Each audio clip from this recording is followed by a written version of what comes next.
Go ahead and get started. Let me get my time correct. Good morning, everyone. The time is 10:03. Today's date is April 25th, 2024, and I call this meeting of the Driver Training and Traffic Safety Advisory Committee to order. My name is Carlos Reyna, and I will be serving as the presiding officer for this committee. And I'm going to start by reminding the members of some requirements we have for participating in this meeting. First, we ask that you mute your microphones and only turn them on when you speak. Second, announce your name when speaking so that your name can be recorded.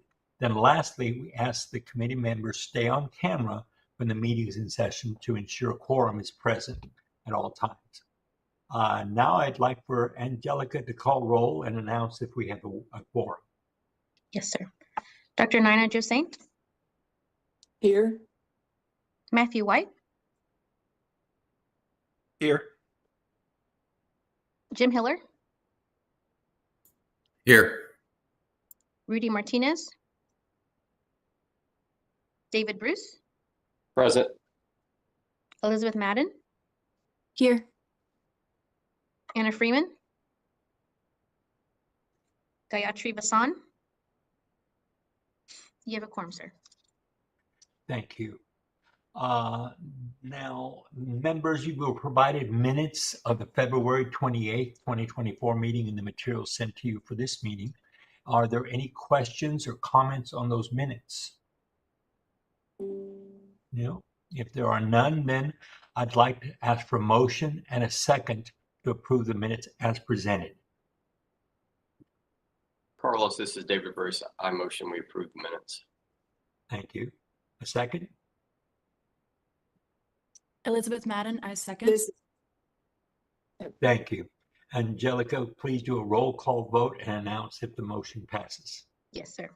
Dr. Nina Josaint, Aye. Matthew White, Yes. Jim Hiller, Yes.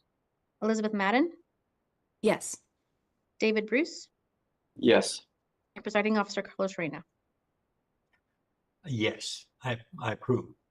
Now we come to the public comment section of the meeting that we have each time we have a meeting, and any person wishing to address the committee must submit an email and follow the public comment instructions on the last page of this agenda, or it's also located on the TDLR website. Emails must be submitted by noon the day before the meeting, which is today's, and the TDL offices are not open for submitting public comment. The Driver Training and Driver Safety Advisory Committee did not receive any request to give public comments. So with that, we can move on to the staff reports. And I believe we would start with the licensing division and Christina Guerrero.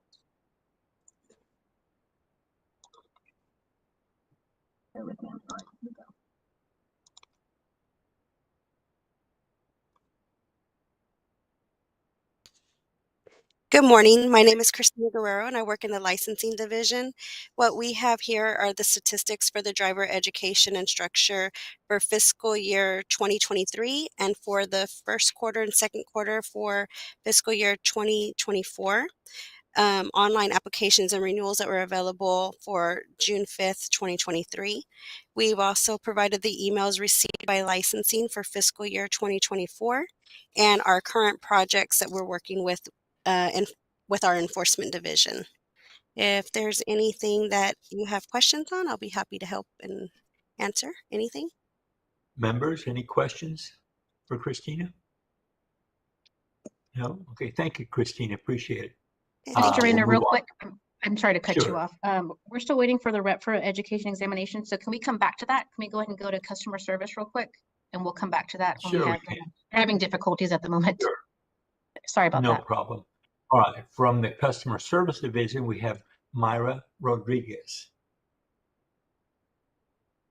Hi, good morning, board members and TDLR staff. My name is Myra Rodriguez, and I am one of the managers in the customer service division overseeing this program.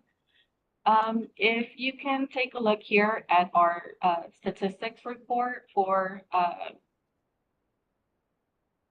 sorry, I'm seeing something on the screen, the customize your stage view. Is that just me or? What are you saying right now? Are you seeing the reports at all? Yeah, I see them, but there's like a pop-up window in front of it on my end. I don't know if it's just. I had that too. You'll just need to hit the X buttons on Okay. each one of those little windows. It is unique to your screen at that point.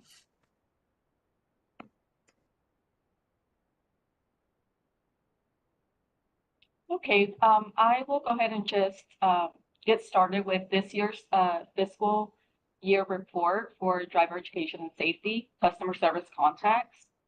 Overall, for the most part on the numbers, it looks like we are slightly lower in numbers in comparison to the 2023 fiscal year report.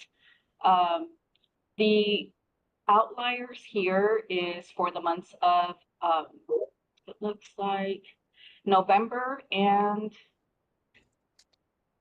February that were slightly higher for this fiscal year. So overall, for the first 2 quarters of this current fiscal year, we've been lower in numbers as far as emails and calls in the customer service division.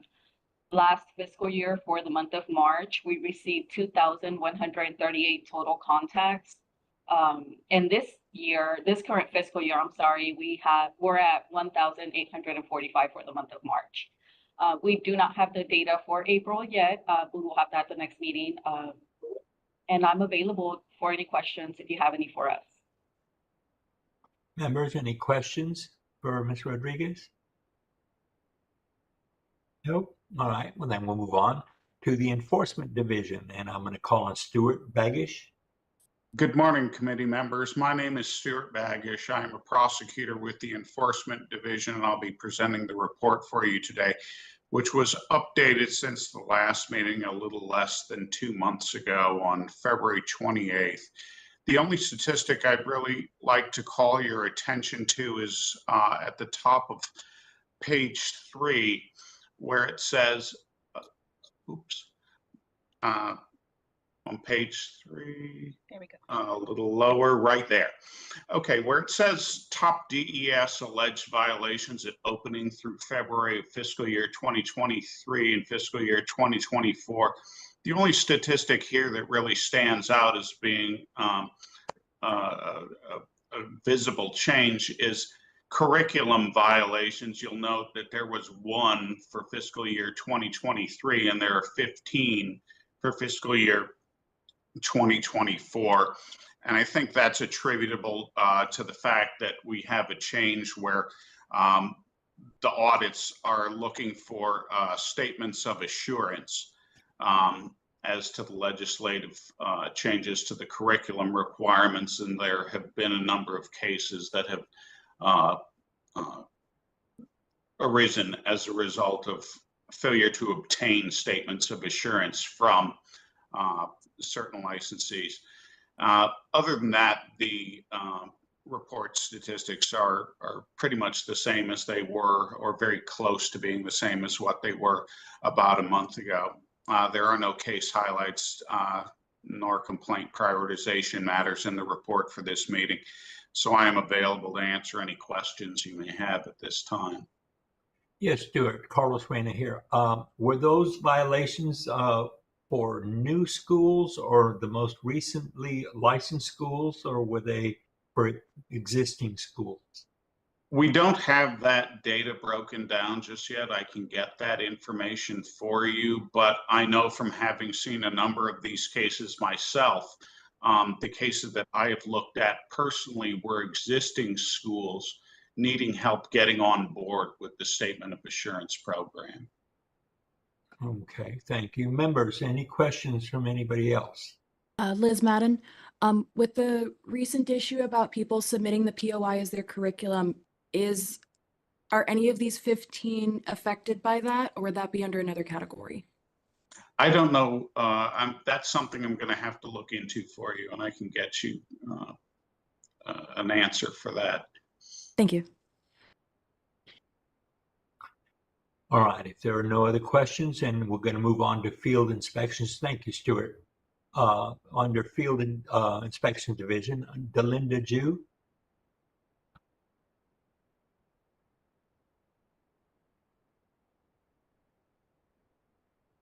Delinda, are you there?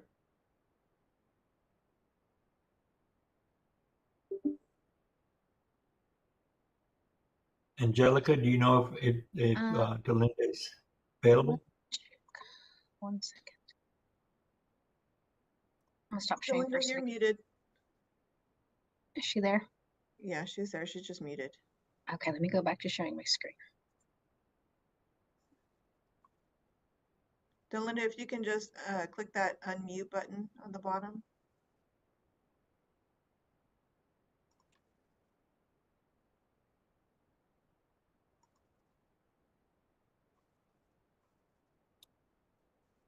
So I think she may apologize, be everyone, for all the frozen. technical difficulties we're having today.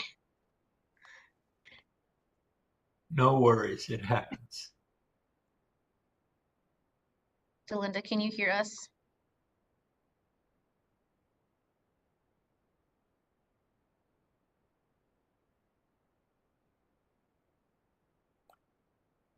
Angelica, if you can have maybe someone on staff reach out to her, Yes, we maybe will do by that. phone or something. And so we'll go ahead and move on to the executive office and direct Real quick, deputy. I'm sorry, real quick. Do you want to go back to the E&E? We have someone from E&E that can give the E&E report, if you'd like. That would be fine.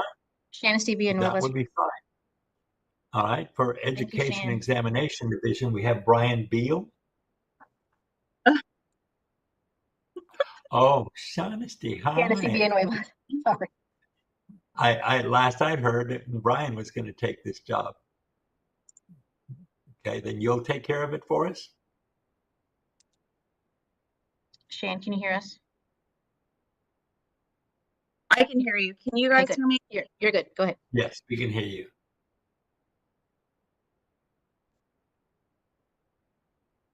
Shan, we can hear you.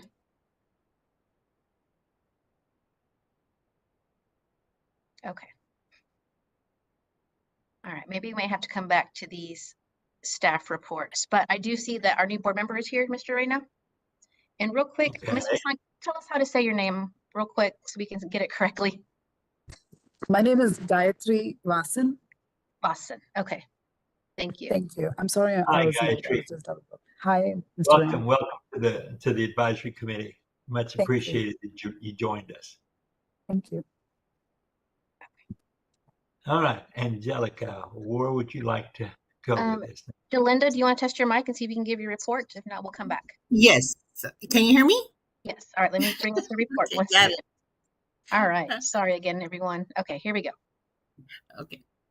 Good morning, board members. My name is Delinda Jew. I am a liaison for field inspections. Our statistics report for 23-24 fiscal year is, can you go ahead and go up? Yeah.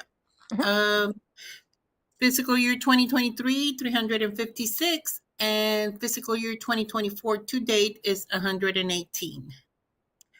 And that's all I have for today.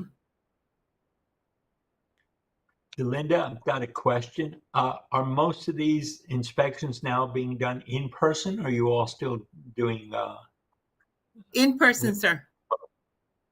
Good. In good, person. okay. It is available if we need to do virtual. But for now, we all doing them all in person. Yes, sir. Thank you. I appreciate that. I know we received a call asking for our hours, so I'm sure one of your staff should be showing up for us pretty soon. But the girls can only polish the cars so much. Okay, so. Yes, thank you. Thank you. Members, anyone have any questions for Delinda? Yes, Carlos, this is David Bruce. I've got one question. Delinda, for the 2024, is the target for inspection similar, the number similar to what you did in 2023, around 350? Is that the target? I believe so, sir, but we have risk-based now. I don't know if you're familiar with the risk-based. If you have violations, if you have more violations, we see you more often. But if you don't have violations, we don't see you that often. Got it. Okay, thank you. Thank you. Welcome. All right, Angelica, do we move back up to Ms. Shaughnessy? Shannon, do you want to test your mic again? Is she there? Hi.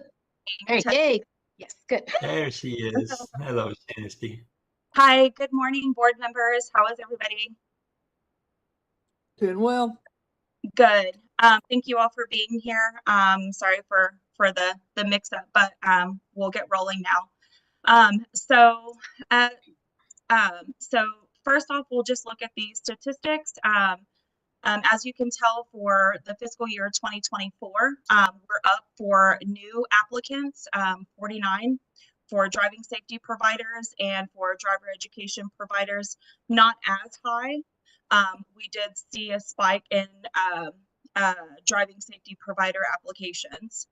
As for renewal, we're pretty much right on target. Everybody is renewing timely, so thank you for that. If you go down, we have the driver education certificates. This is the total number of certificates that we have sold. This is for driver education and driving safety for fiscal year 2023 and fiscal year 2024. And our E&E outreach team, they are conducting audits on the driver education and driving safety curriculum. So as of March 31st, there's been 26 audits on driver education curriculum and 34 audits on driving safety curriculum. And so what happens during the audit is our outreach team will reach out to a driver education and driving safety provider, and then they will request specific information from them. They have a certain amount of days to comply with the audit.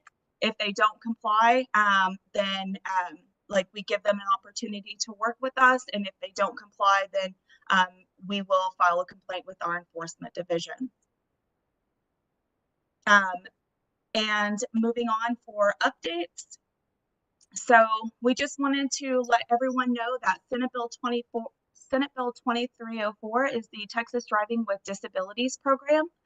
TDLR collaborated with the Texas Governor's Committee on People with Disabilities, the Texas Education Agency, Texas Department of Public Safety, and the Texas Department of Motor Vehicles, along with the Texas Commission on Law Enforcement, to develop this this program, this bill. It was just a collaboration with all of these agencies. It was pretty huge, and TDLR is going to start sending notices out to the driver education and safety industry beginning May 1st. Your curriculum, driver education and driving safety curriculum, must be updated no later than September 1st, 2024, to include this information about the Texas Driving with Disabilities program. When 1, 2, 3. 1, 2, 3. Okay. When we release notices to the industry, we will include a list of resources and which modules and topics this bill will need to be placed in. Just getting involved, guys. We want the industry to be more involved with your program, with the changes that are being made with driver education and driving safety. House Bill 1560 was a huge bill for this industry. There were big changes made, and till this day, we are receiving emails from our providers who have no idea what happened with the bill. Stay informed. The website is constantly updated. We do public outreach at summits. The information is released at board meetings, and if you sign up to receive emails from the agency, all of the notices are being funneled through that email notification. If you are not signed up, please do so. This is a good way to be involved, know what's happening with your program, rule changes, and things like that. Renewals, we are still seeing providers not include a current bond with their application. Please make sure that you have a current bond on file. Bond requirements are outlined in Texas Education Code 1001. And just a couple of more updates. Thank you for being patient. We have so many of them. So for physical locations, we want to remind driver training providers, if you are not located in Texas, you may not use a registered agent's physical address, or mailing address. Your business has to have its own physical address. Again, you cannot use your registered agent as your business. And then for curriculum, please make sure that you do have curriculum. You're not using the program of organized instruction as your curriculum. We're still seeing a lot of providers. They're just giving or showing the program of organized instruction and using that as their curriculum.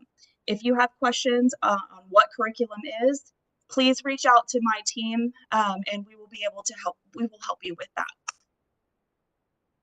And that's all I have. Thank you. Thank you, Sean. I have a question on the curriculum audits. Are these being done at random, or is this also following the risk-based method? As of right now, it's just random. Okay, thank you. Good question. Members, any questions, members? Thank you, Sandy. Appreciate it. Thank you so much. Have a great day. I believe our last report is from the executive office, and I call on Deputy Executive Director Steve Bruno. Thank you, Presiding Officer Reyna. Good morning, everyone. It's so good to be here with you. My name is Steve Bruno, Deputy Executive Director, formerly Government Relations Officer here at TDLR. And in my now 8 months as Deputy Executive Director, I'm proud to work with the divisions of customer service, education and examination, and licensing. And it's so good to be here with you today. I just have a brief update regarding our strategic planning. We are deep in the midst of our strategic planning process. As many of you know, at TDLR, we like to take our strategic planning out on the road and come to licensees. I want to thank everyone who has contributed comments and who has attended our in-person meetings. We held events throughout the state, and I know that several of you all, several of the advisory board members attended. I want to thank Dr. Nina Jo Saint and Miss Elizabeth Madden. And Mr. Hiller, I believe we saw you at a couple as well, if I'm not mistaken. So thank you all for your attendance. We appreciate everyone's comments. Right now, the staff is going through all the comments and preparing that strategic plan. It's going to be due on June 1st. And after that, you'll be able to find a copy of it on our agency's website. That is the update I have for you, and I'm happy to take any questions or comments. Steve, Carlos Reyna here.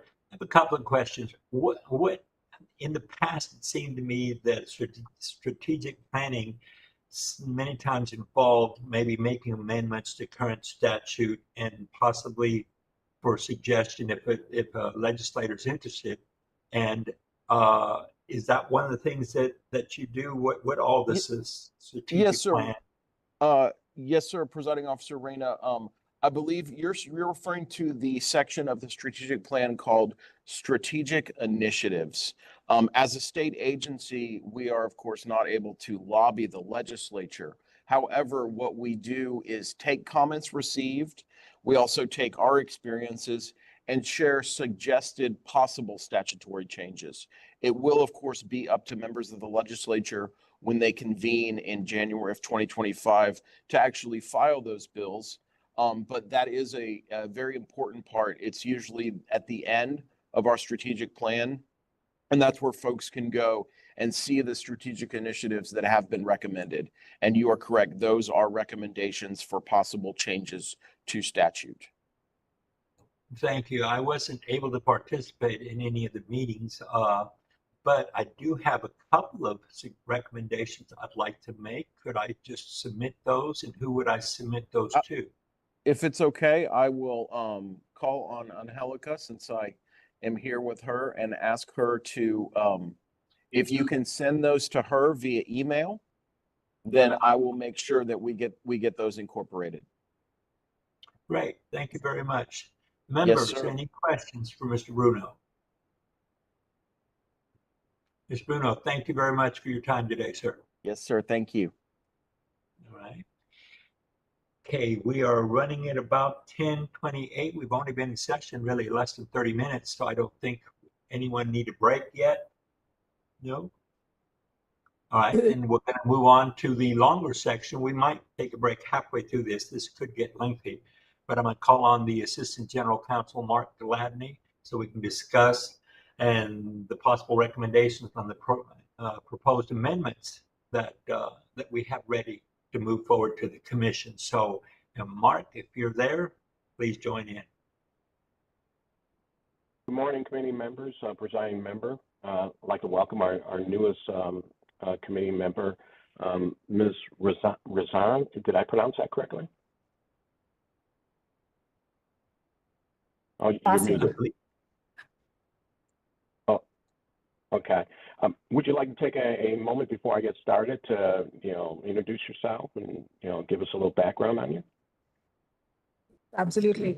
My name is Gayatri Vasan. I'm the manager over issuance services in the driver license division of Texas Department of Public Safety. Been with the department for about Mary Lloyd was my predecessor.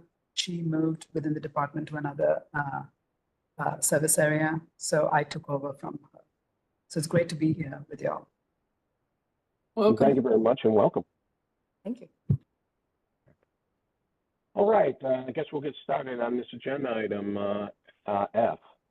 For the record, my name is Mark Gladney, Assistant General Counsel for the DES program, and I'm here to present this proposed rule package to the advisory board that is going to reflect the legislative mandates imposed by HB 1560. It was passed 2 sessions ago. And reflected in our proposed administrative rule text. Well, as I said, I'm here to discuss the proposed rule package and elicit comments and even edits from the advisory board. It's kind of we've made a lot of changes. It looks like we've made a lot of substantive changes, but when we get into this, you're going to discover that we didn't make as many substantive changes as it appears. So we're kind of hoping to get through this particular agenda item with deliberate speed. Okay, so the proposed rules today represent the continuation of the department's administrative rulemaking effort to complete the implementation of Article 5 of HB 1560 for the DES program. The rule amendments are going to address issues relating to driver training curriculum, driver education certificate prerequisites and enforcement, and also implement recommendations of the DES curriculum work group. The members of that work group are Carlos Reyna, Nina Saint, Rudy Martinez, and David Bruce. Okay, so we're going to kind of get started on this. As I said, the proposed rule package that I'm about to show you, what we attempted to do was reduce and simplify the rule text and rearrange rule sections more efficiently so that instructors, providers, and the public can better understand what is contained in Chapter 84 of the Texas Administrative Code. We're also allowing, in conjunction with HB 1560, more flexibility in curriculum development and changes in classrooms and changes in the hours classroom instruction and behind the wheel instruction, subject matter, how providers will be creating their own courses, and of course, changing minimum hours for driver education course instruction. So, having said that, I'm going to try to share screen with you, and hopefully my internet's working. So I'm going to share screen with you, which will be the draft proposed rules. And I hope that's working. Oh, wait a minute. No, I haven't done it yet. Sorry. Okay, here we go. Can you see that? I just exited that little box, Mark, that's on there. It's on your screen. It says customize your stage view. So we can see that as well. Okay, I think I did the wrong one. Did I do the wrong one? Yeah, I did do the wrong one. Okay. Hold on for a second. I'll try again.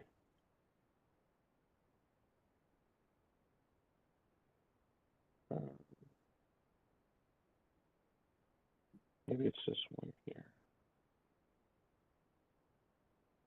Oops. I'm still trying.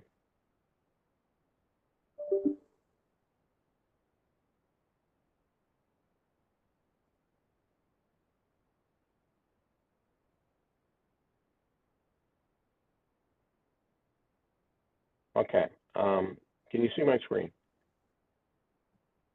No. Yes. Yes. You're still not seeing it? I can see it. I'm seeing. Okay, great. Okay, I was getting a little worried there. I'm trying to make it bigger. Is this big enough for everyone? Is anyone having any problems seeing the text?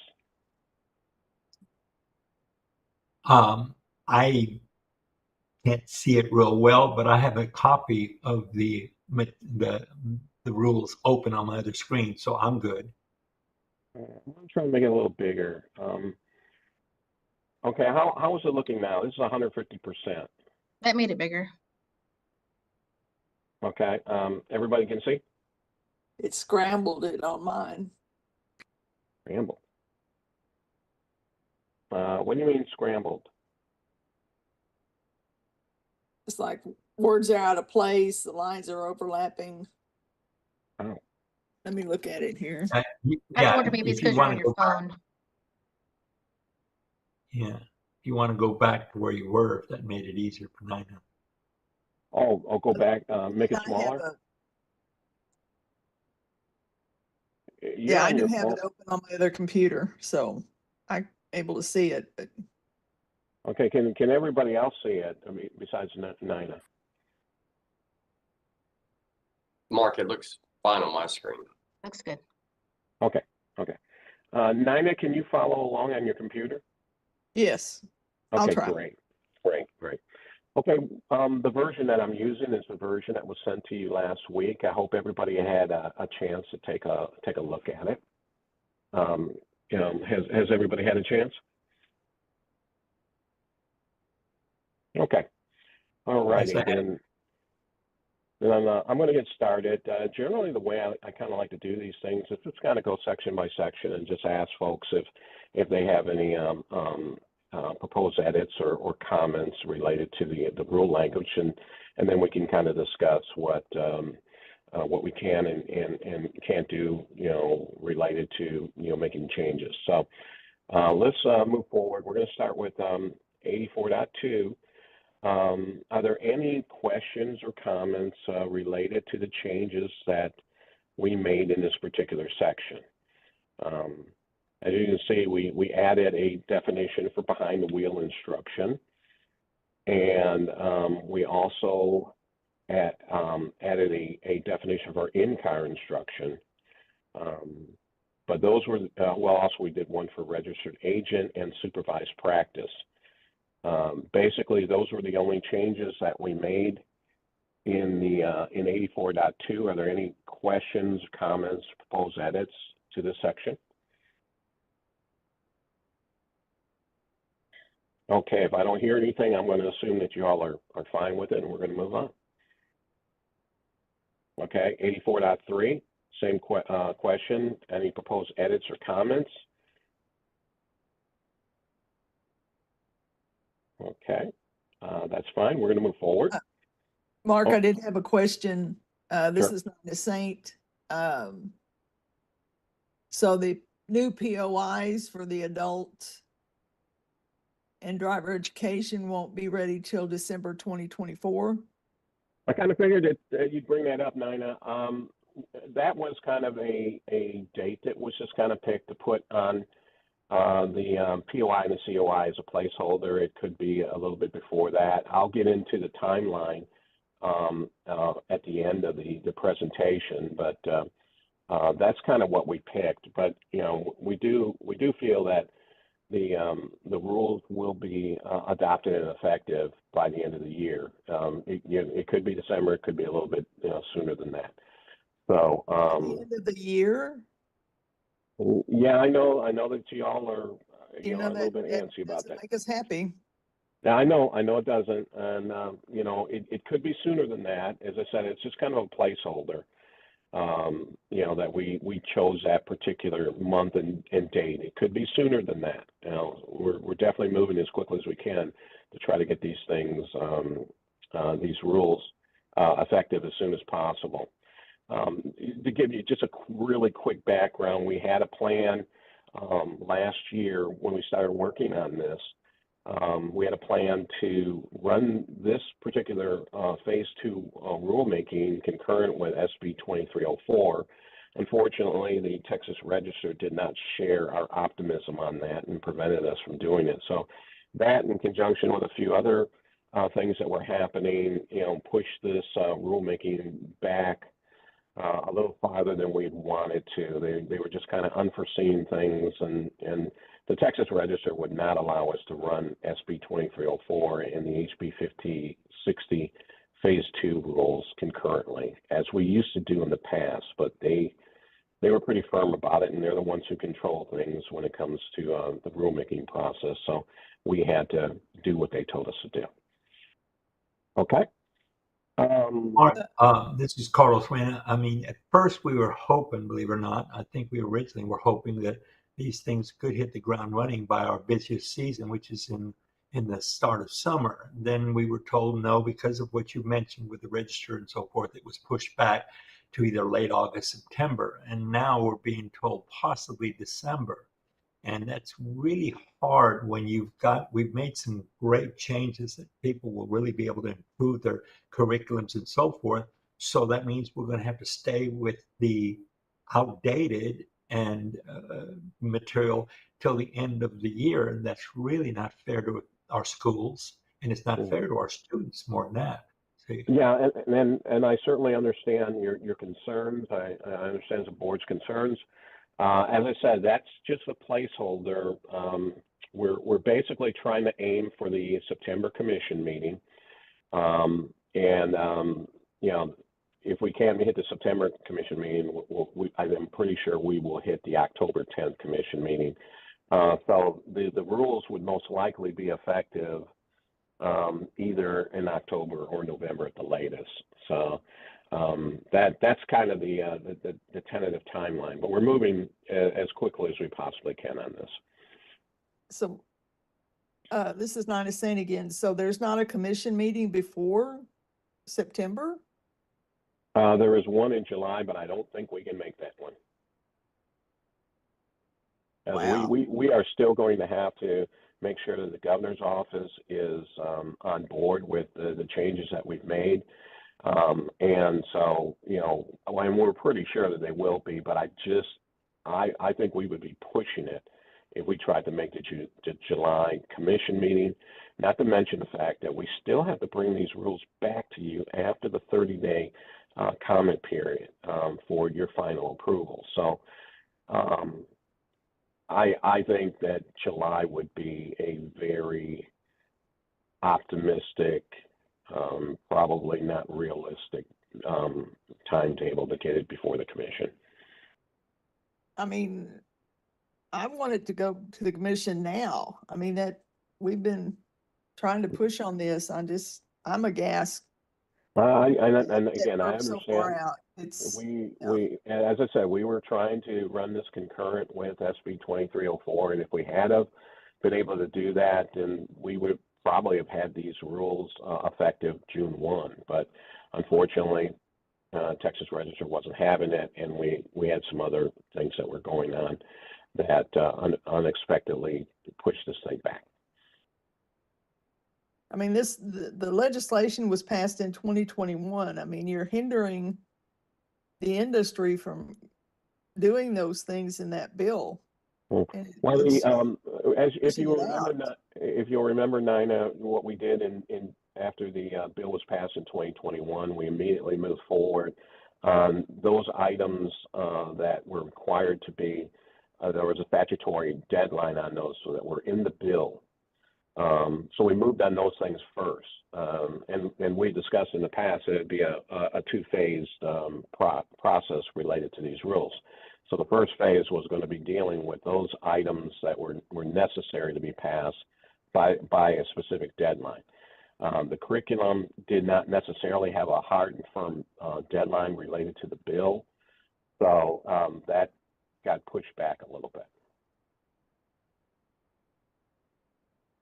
But again, staff is, we understand, your concerns related to this, and as I said, we will move as quickly as we possibly can through the rule process. But y'all need to understand the rulemaking process does have some requirements, and it takes a little bit of time. And the Texas Register is kind of the captain of this ship, so we have to make sure that we follow each and every requirement that's associated with the Texas Register.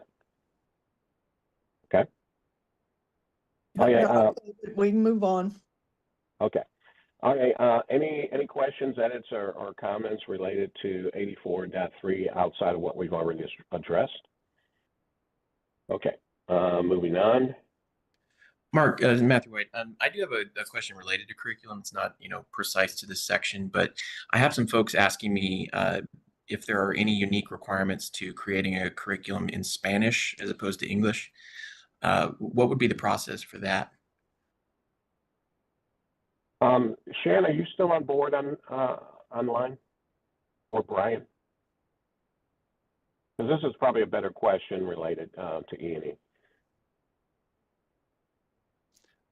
This is Brian from E&E. Hello, Brian. It's nice to see you, by the way. Hi, Matt. Yes, they can create a course in Spanish.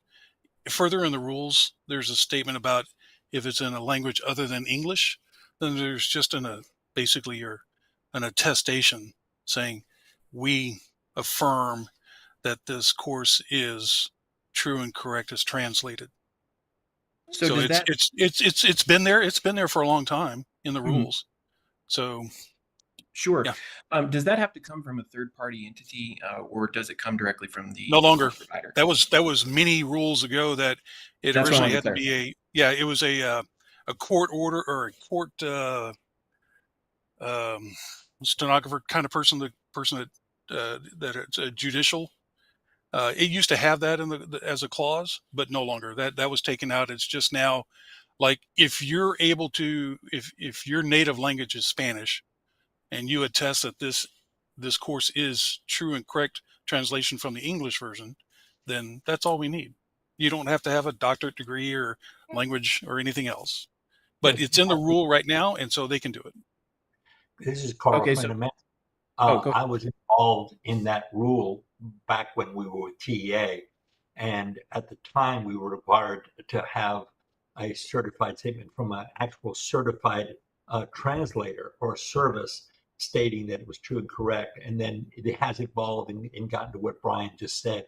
You just simply, it's almost a statement of assurance. It's all correct and you should be okay. Last time I was required to, what materials we used, if there were videos and things like that, provide a list of that. But other than that, that was it. Yeah. So going back to Brian, you said if your native language is Spanish, is that what it hinges on, or is that actually required? No, it's not. It was just an example. Yeah. Right. I mean, but it's almost kind of goes together. You need to have an idea of the language that it's going to be proposed in, right? So someone who speaks French isn't going to certify that Mandarin Chinese is correct. That would be a tough one to swallow. Agreed. Is there any issue with mixed languages, including both English and Spanish in a course? I can honestly say I've not had that come across. I do know that there has been a question about the videos, like the flashing lights videos being in English in a Spanish course. But I don't know how that's going to get resolved just yet. Okay. Thank you, Brian. Mr. White, for the record, Mark Gladney. Mr. White, if you want a little bit more information on that, if you want a page forward, 84.500, B as in Baker, it has that section that Brian has referred to talking about if you wanted to offer a course in another language. It just simply says that the course materials must be accompanied by written declaration affirming that the translation of the course materials is true and correct. It doesn't require a third party or anything of that nature. And I think as Brian and as Carlos alluded to, I think that language has been in there for at least the last couple iterations of the rules, since we've done it. Okay. All right. Moving forward, if there's no other questions on 84.3, we're going to scroll up here to 84.40. Driver education provider licensure and licensure requirements. Are there any questions, edits, or comments related to this section? I don't believe that we really made too many substantive changes to this particular section. So are there any questions, edits, or comments? Matthew White here. So Mark, did I read it right that curriculum review is now part of the initial application process again? No, staff is not doing pre-approval of curriculum. That would come after the fact through audit. Okay, thank you. Any other questions or comments or edits? Okay, hearing none, moving on to 84.43 on driver education certificates. In this particular section, we did just mainly just a little bit of cleanup, a little bit of clarification to make it a little bit more simplified, as you can see here in A1. But again, not very many changes. If you'll note here in, let's see, A4, we did make a slight change to when the right to receive driver education certificates can be immediately suspended by the department.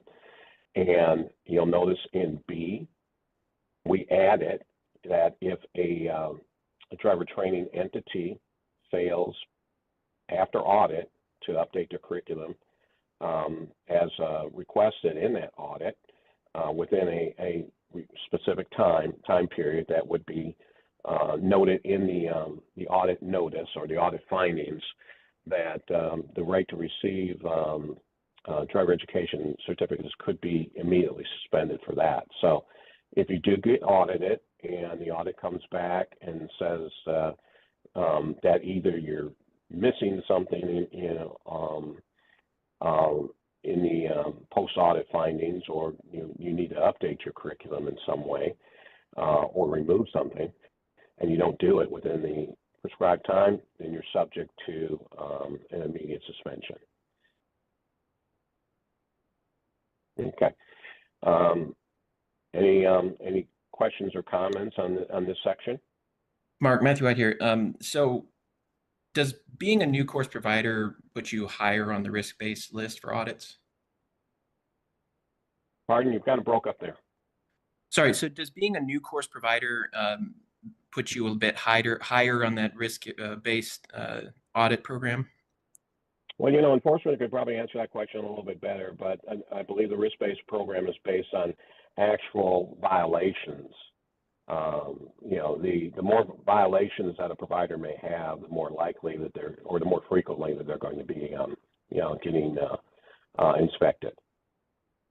Is there flexibility to add that as one of the parameters, or is it kind of where it's at? For the immediate suspension? No. So to shorten the time between when a new course provider is licensed and when their curriculum would be reviewed for accuracy. I think that would probably be part of the enforcement plan. And I don't know if anyone from enforcement is online right now, but I would think that they would want to stick to whatever the enforcement plan is. Now, I do know that there are going to be some modifications made to the enforcement plan once these rules are adopted. That could be something that's discussed, but for now, until that actually happens, I think that's probably more the province of of an adopted enforcement plan if they would want to do something like that.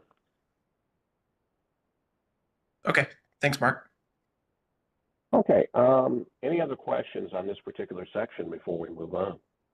Or comments? Okay. All right, moving on.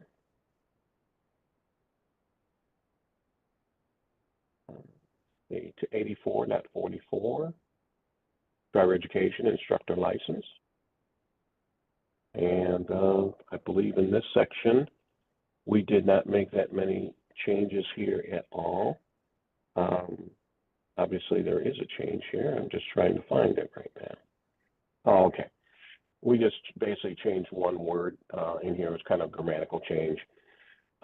Just simply saying that an applicant for an instructor license or at renewal time, they have to pass a criminal history background check. Nothing new there. We just made a grammatical change. Any questions or comments on this section? Okay, hearing none. Moving on to 84.46, attendance and makeup. Again, not very many changes here. Just a clarification change where generally where we see the word schools, we are now adding the word providers.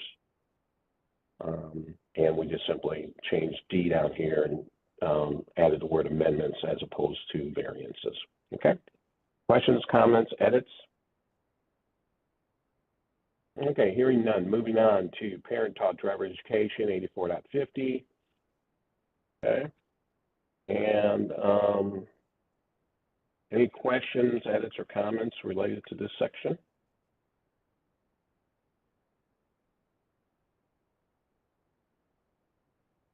Okay.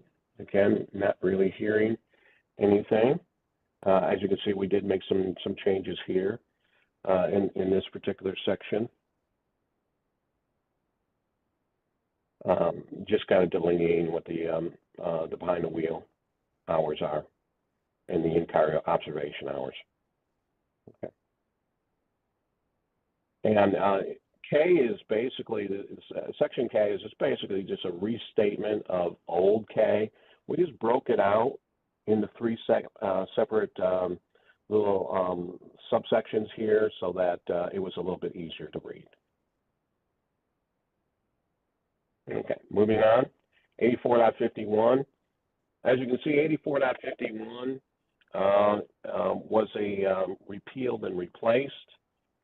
Okay, and basically in this particular section, the reason why we repeal and replace something that appears to be exactly the way it was because if we make some changes inside of a rule section, sometimes it can get kind of confusing if we have a bunch of strike-throughs and underlines. So if we do a lot of that, then we just simply just replace the whole thing. It makes it for a lot easier read. So in this particular section, what we did was we took the original section E in the old version, and we removed the original subsection E and G. We took the existing H, and we just basically combined it and made a new E and F.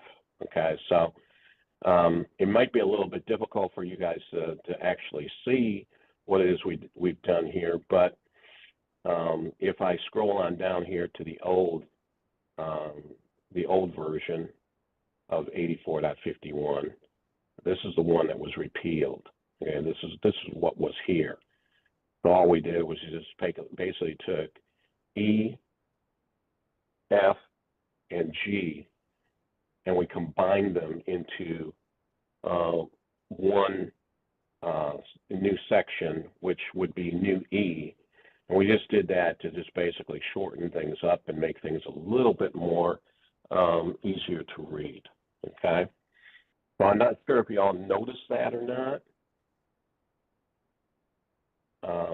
But we just basically tried to shorten up 84.51. And you'll find out that in a lot of these sections, we did a lot of reorganization and we moved some things around just simply because we were saying more than we needed to say.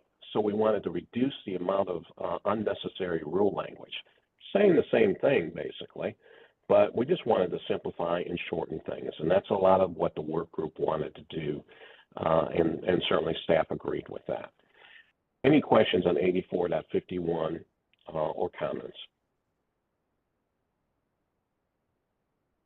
Okay, moving forward to 84.52. Again, this one here is a repeal and replace. And we just basically changed the lettering around and we added a C and a D because we thought that they could basically stand alone.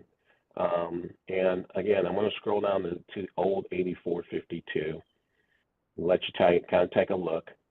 Again, 8452 was a little bit long, so we started combining some sections together and removing some unnecessary rule text in order to make it a lot easier to read for people. So, any questions on or comments or edits on 84.52? Okay, hearing none, we're moving on. I hope you guys are this way when we get to subchapter M. Okay, we're at subchapter E, and you may have noticed, I'm not entirely sure if you have, but we didn't open up the entire subchapter because one, the curriculum work group was who we were working with, and some of the areas of the rule chapter don't apply to their particular function, so they weren't necessarily looking at, nor was the department, having to look at areas that were outside of the curriculum work group's, objectives. And then there were also just some subchapters that we didn't think necessarily even needed some change. So we're only focusing in on those subchapters that the department and the work group determined needed to be changed in order to conform with HB 1560. So 84.60 driving safety provider requirements. Okay. And we didn't make very many changes there at all. If you'll notice, it's pretty much exactly the same as it always has been. The only change we made down here is we just changed the work from business days to working days. I think that was probably just a department change and may have been even my change, just simply being more consistent. We use working days in a lot of areas of the rule chapter, and I just wanted to be consistent throughout the rule chapter. So that was just a little cleanup. Questions or comments or edits? Okay, moving on to 84.63. Matthew White here. No question, really. Just Carlos, do you think we might be close to a short break?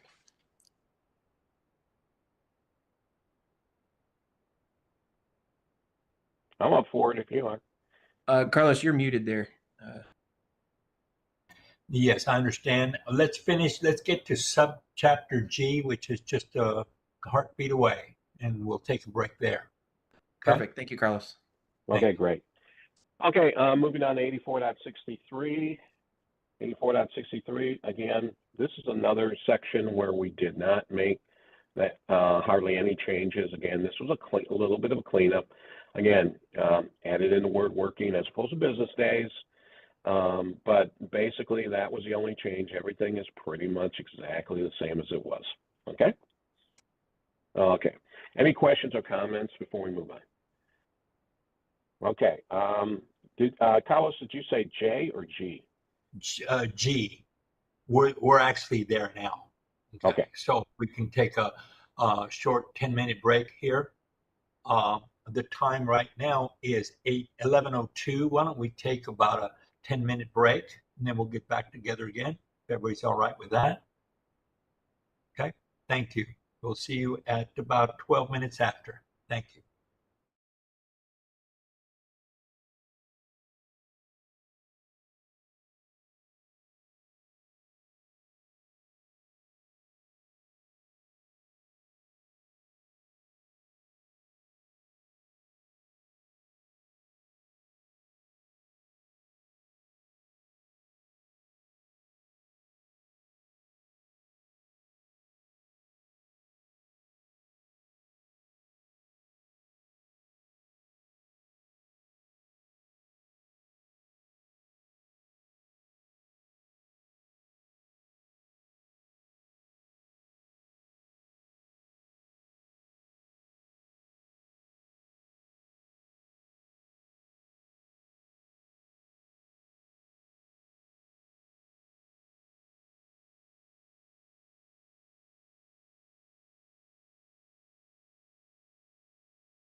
time is 11:15, and we'll go ahead and restart the meeting. Mark, I believe we were at subchapter G, 84.80, I believe. Correct. Okay, well, we'll get started again. For the record, Mark Gladney, Assistant General Counsel. Subchapter G on general business. Oh, am I muted? You're not muted, but can you turn your camera on? Oh, I'm sorry. Okay. All right, we're at 84.80, names and advertising in subchapter G. Again, no real changes here from the original, just a correction. It used to say licensed driver training provide. We just added in the word provider, as it should be. And that was pretty much it for a change here. Any questions, edits, or comments on this particular section? Okay, hearing none, now we're going to move to the meat of this rule chapter. The work group, we met a number of times, 3 times, I believe, twice late last year and once in January of this year. And we had some marathon sessions. They lasted no less than 4 hours for each session. So a lot of work was done on this. A lot of debate went back and forth, both amongst the board members who were on the work group, as well as the department staff. And we'd like to think that we came up with some pretty good ideas here and put them down to paper. So we're going to start with 84.500. And as you'll notice, 84.500 is an entirely brand new section. We again repealed and replaced. So I don't want you all to think that we did wholesale changes in subchapter M, because we didn't. What you're going to find out in subchapter M is what we did is we did a lot of reorganization, just like I discussed in some of the earlier sections, to try to make things a bit simpler and easier to understand, and allow not just instructors, but providers and members of the public to be able to find things a little bit easier. So we certainly did stay within the constructs of HB 1560, and we implemented that bill as best as we could. But we also made sure that we were trying to make this a lot simpler for everybody to understand. So basically, what we did is, and if you'll notice in subchapter A, and I think you'll find this also in 84.502, we made some changes related to SB 2304. So you'll notice that the new language that was just adopted by the commission about 10 days ago is now a part of 84.500. So the references to the Texas Driving and Disabilities Program, you see, they're right in there. And another thing that we did was we basically noticed that there were some repetition in A, and then also down here in C, I believe it was C. And we just basically took some of that language from C and we moved it into A. Excuse me, to make it, to put the educational objectives all in one spot where they needed to be, and that was in subsection A. So that's basically what we did, okay? All right, now moving back up, I've highlighted some stuff in yellow, as you've seen throughout this presentation, and those are some of the things that I wanted you all to notice that we did. Mark, if you don't mind, I'll interrupt. Mr. White, if you'll look at small b, that section there, you'll find the language with regards to courses other than English is in there. Right. Thank you. Right in here. Okay. So that's, you see that, Mr. White? Yes, I do. Okay. Yeah, it just wasn't 100% clear as to what the procedures were behind submitting that through an application. Mm-hmm. So that's all I need clarification on. But I'm the answers y'all gave are great. And actually, I think the way that it works is great. So. Okay, great. We appreciate that. Now, I apologize in advance, and I should have earlier. I have allergies, so I'm a little bit congested, and as you can see, I'm sneezing too. So it's just allergies. That's all it is. Okay. You could have easily blamed that on connection issues, by the way. I wish I could. Okay, now let's get to what's really kind of happening in this particular section. And if you'll notice down here under B1, under minor and adult education, what did we do? We went from 32 hours of classroom instruction and brought it down to 24 hours of classroom instruction for the minor course. So, having said that, let's kind of start here. Are there any questions, edits, comments?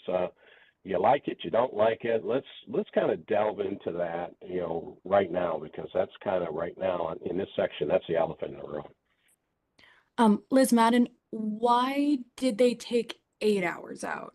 How did they come up with this 24 hours? Carlos, and do you want to take that, field that question on this? Yes, I can, and I think I'll ask Nina to kind of help me out because we kind of had the same thoughts on this.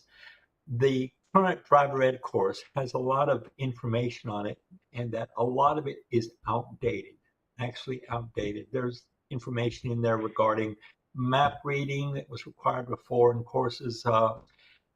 Believe it or not, how an engine works, because nowadays there's so many different types of engines, and to be quite honest with you, in my observation of students and teaching and so forth, there's not a whole lot of interest there about how a motor works. All they want to know is that it does. And so if they really wanted to get into that, they can, but they can take a mechanics course or something like that. So in other words, I think there was a lot of information that was nice to know, but not a need to know. And in today's society and what we've got, I think we have to focus on what they must know to stay alive.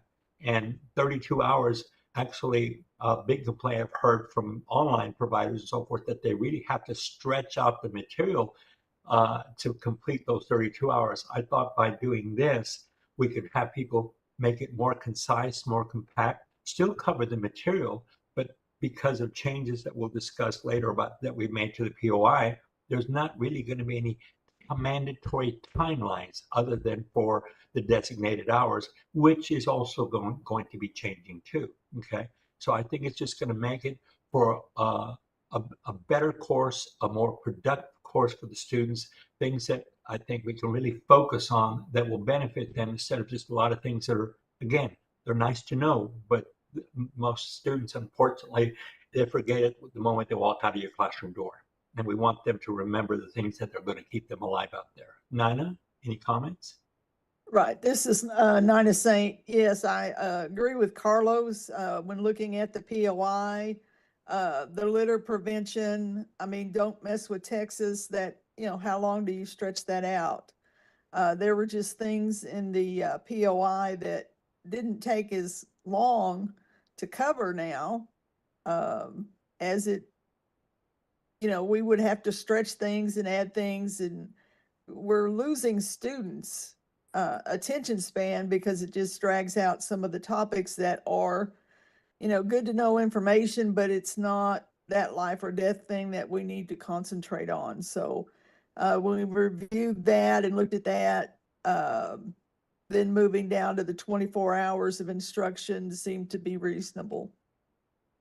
And this is really the minimum that should have. Nothing's going to stop a course provider from providing a more comprehensive course and include topics and expand on those topics. That's just what I think the average course should be. And we're, I think, among the longest required hours, I think, in the States. You're more familiar with this than I am, Nina, but most courses don't require that many hours like we do. Correct. Yeah, I know, because I was looking at this for the other states, and for most of them, classroom-wise, they were requiring 30 hours. So that's why I was just surprised to see that we had dropped below essentially that median amount. I agree, but we have always set the trend in Texas, I probably can say. And we've always had the best standards. And I think what we've done, and when you see, because I'm currently already working on transitioning my 32-hour course to a 24-hour course, I can't tell you how much fun I'm having. Okay, because I'm able to really focus on things that we really need to concentrate on, and a lot of the minor topics I can cover them. They're going to be presented, but they're just not going to require as much time. The whole point was the POI had it all broken down to time, and what we're doing is trying to let you, the course provider, design your course to work with what you think works really good. You really get to, as long as you meet the curriculum POI requirements, you're not stuck on any mandatory timelines other than the designated hours, which is actually going back to 4 hours. Because I say going back, because once upon a time, it used to be 4 hours for the designated hours, okay? And so I think you'll find when you work with this, you'll get a chance to really mold and shape your course to what you think will work for you, for your school. Okay, Matthew, here, Carlos. I mean, that's a nice thought, but you're setting a market force here by lowering the bar to this point. So the reality is that in order to maintain competitiveness, all driving schools are going to be lowering their standards to this. I'm not sure this is not saying it's lowering the standards. I think it's meeting more of the needs of our students and updating to that level with, not many students are ever going to open the hood of a car. Their parents have set them up to have, services that'll come get them if something breaks down, and so forth. So having to delve into, there's no carburetor engines. Well, there are, but they're, antiquated and so forth. So I'm not sure it's lowering standards or it's improving what we can provide to our students. I do know Ohio has a 24-hour course. And the 30 hours was set on Carnegie hours.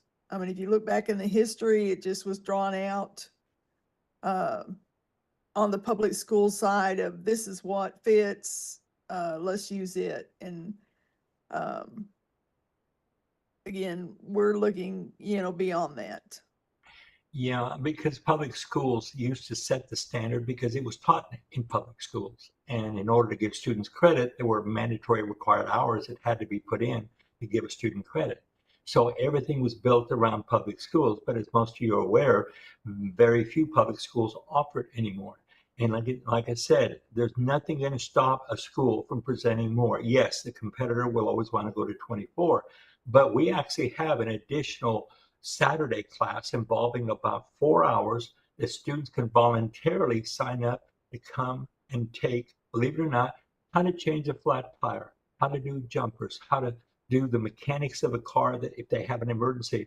And you'd be surprised that on average, 10% of the class, 15% of the class, they come back to take it. Everybody gets in their sweat clothes to get out there. It's going to be hot, but we do it. But the kids actually like it because if we don't do that, they're really never going to get it, and they're sure not going to get it out of a textbook. I understand that. The thing is, if you're doing that course and people are showing up to it, sorry.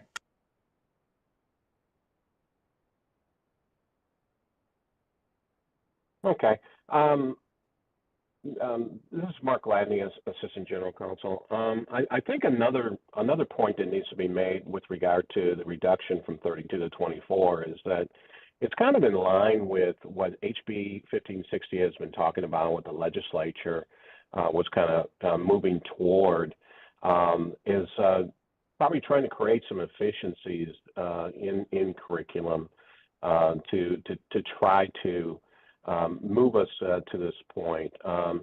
If you look at the changes that they made in 1001.101B, where they put it in the hands of the commission by rule to set minimum classroom instruction hours, I think that based on some of the recommendations from the Sunset Report, They are looking for the DES program to, create more efficiencies and present, give more freedoms to the providers to present curriculum in newer and possibly even more effective ways to enhance the students' mastery of the information, both in the classroom and out there behind the wheel and in observation. So we did have a lot of back and forth about 32, 30, 24.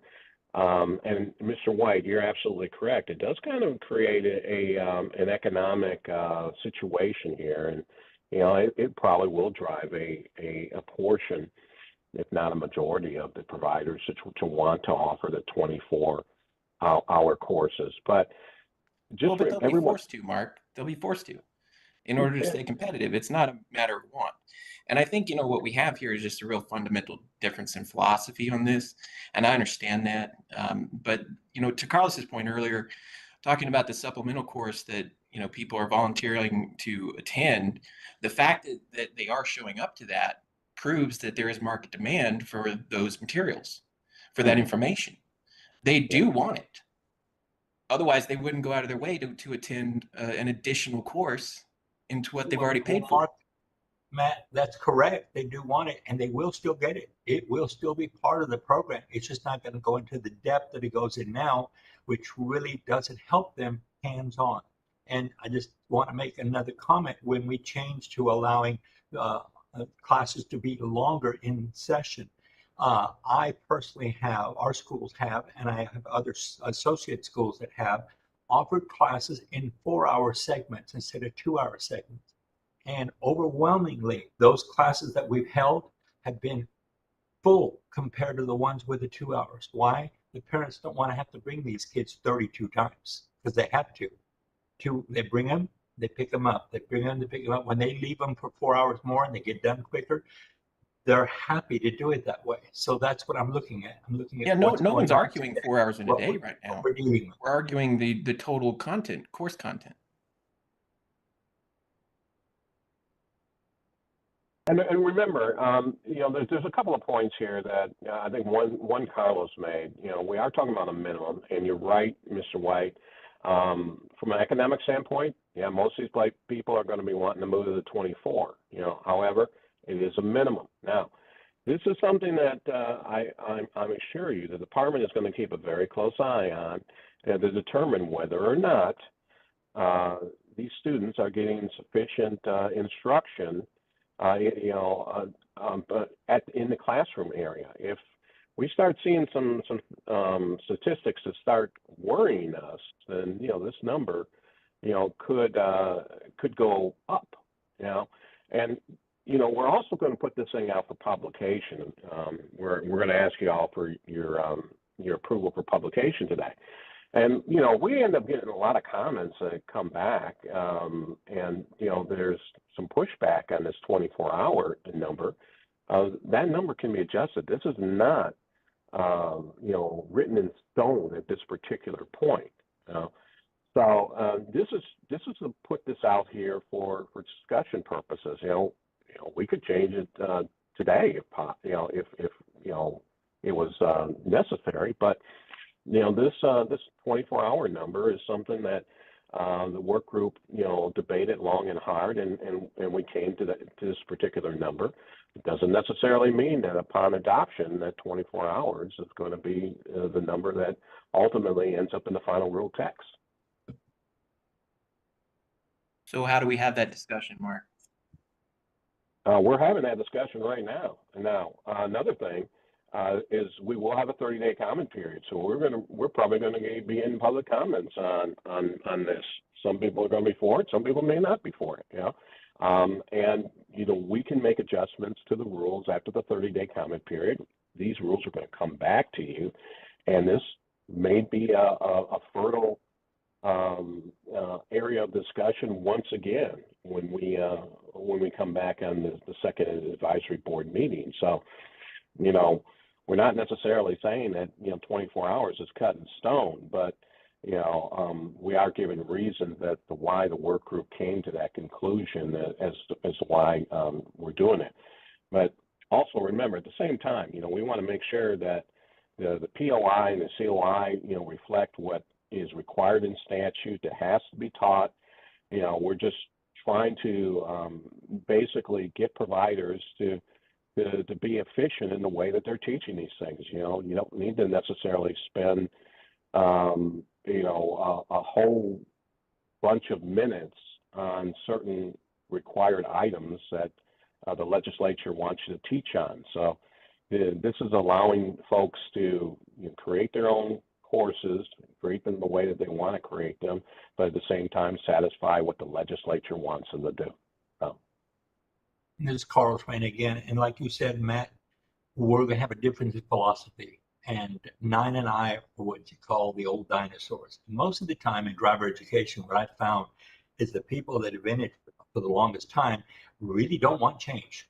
They want everything to kind of stay the same. They believe that and so forth. And I was one of those.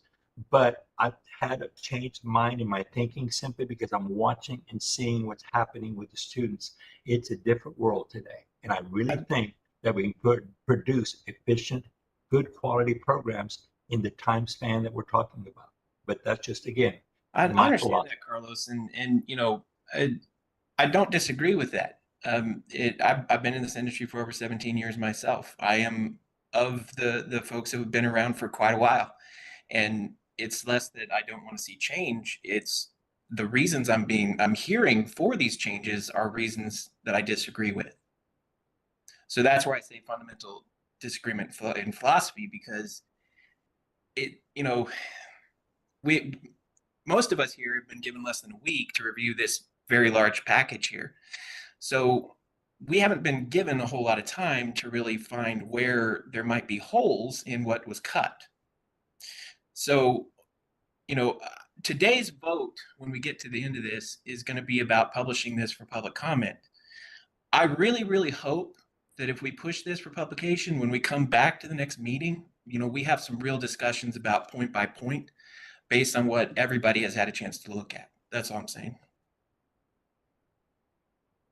And this is Mark Gladney again. I just want to clarify that while, as I said, it looks like we've made a lot of changes here. It really does. But when you come right down to it, we have not really made that many changes to this. Most of the changes that you're going to find in subchapter M are by virtue of the change to a 24-hour classroom instruction. So, module 1 is obviously a little bit shorter. And then there's also some changes related to, the actual composition of these courses, like, how much multimedia you can use and, things of that nature, So, and it all plays off of this 24-hour number, Yeah, I understand that, Mark. But we're talking about a 25% cut. That's not insignificant, no matter how. And I agree with you. I'm not saying it's insignificant, but I am saying that HB 1560. I think the intent of that legislation was not just to give the providers more flexibility in course creation, but at the same time to be reasonable and circumspect and a bit more selective in the way that they're delivering this material. If they are delivering material that's not necessary, or it's not going to provide any greater understanding in the objectives, the educational objectives that you see in 84 and 500A. If it's not going to promote those educational objectives, then should you really be taking your time teaching that? But yeah, I understand makes exactly what complete you're sense. saying. And it is certainly brought up by staff and by the members of the work group. And it does not. We're not ignoring it at all. I think you raised some very good points.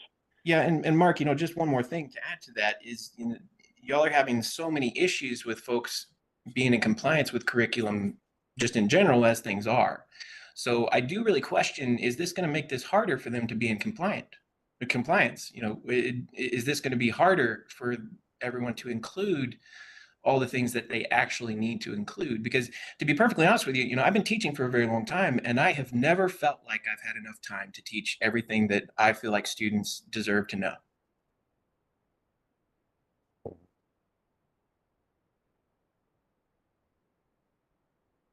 Okay. And that we can leave it there, Mark. I'm not, trying to push this any further than it has to go. No, and as I said, you bring some excellent points up, and certainly these are things that have been discussed, and they will be continued to be discussed, and I think it's important that we do that. We're definitely thinking about it. Hey, Mark, excuse me. This is Deputy Executive Director Steve Bruno. I just wanted to jump in and reiterate the point that you made, Mark, that, as I know you're all aware, this is the beginning, and you obviously have a vote to take at the end of this discussion. And so there will be the 30 days of public comment. There will be another meeting of this group where this will definitely be an agenda item with plenty of time for discussion. And then it will obviously go before the commission. And just like this advisory board had its public comment, it will have its public comment again. And at the commission meeting before adoption, there will be opportunities for public comment. So I know that in cases in other programs, we see good, healthy discussion like this. And I just wanted to reiterate, especially for Advisory Board Member White, this is not the last discussion. This discussion will continue. I appreciate that, Steve. I just hope a part of that discussion is the real fact that the lower and lower standards go, the harder and harder it is to control crash rates. Does that resonate? Absolutely. I hope so. I really do. All right.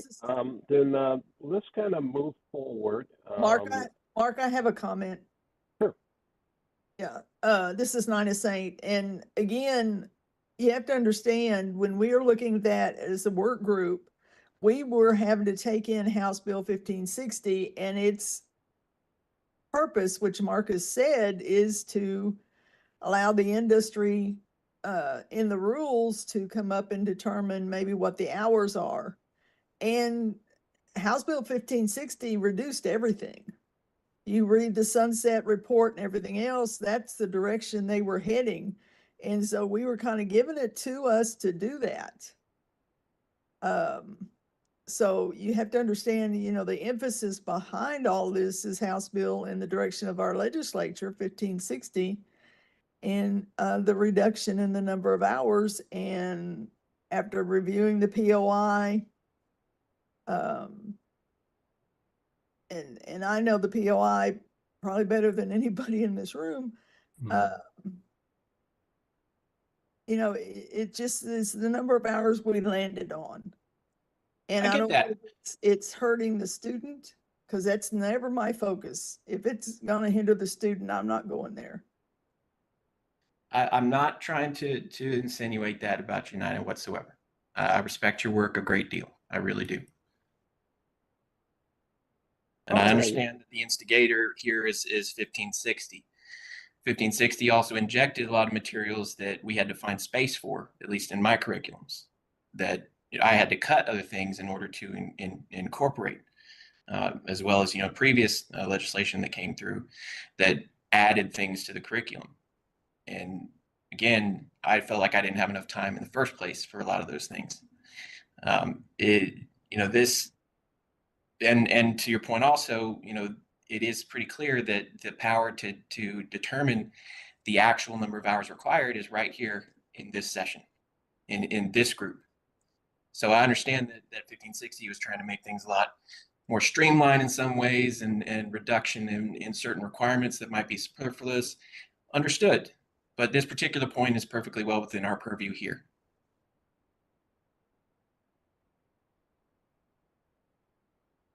Well, I haven't heard anybody else suggest a number, so I don't know. Because no one else has had enough chance to review the materials that are being given here to determine what a real fair number might be. We've had less than a week with this stuff. So that fair number, I think, is going to come about in the next meeting when, the rest of the board members, as well as the rest of the industry, has had an actual chance to review these things. And that's a fair point. Why don't we just kind of move forward? Again, 24 hours, maybe the beginning of this journey. It is the beginning of this journey.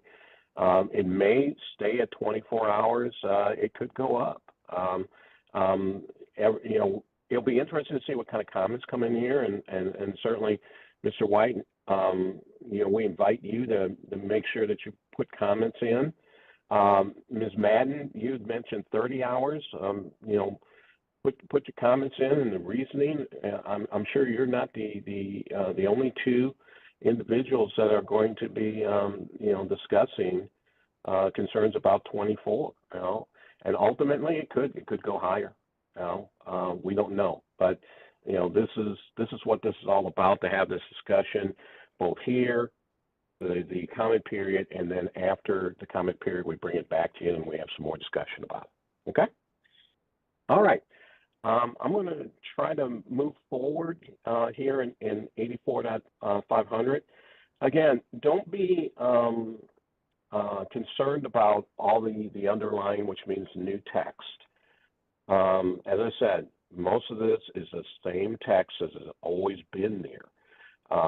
We've only made some changes in certain areas to accommodate the change in the reduction in the number of classroom instruction hours. So, okay, moving on.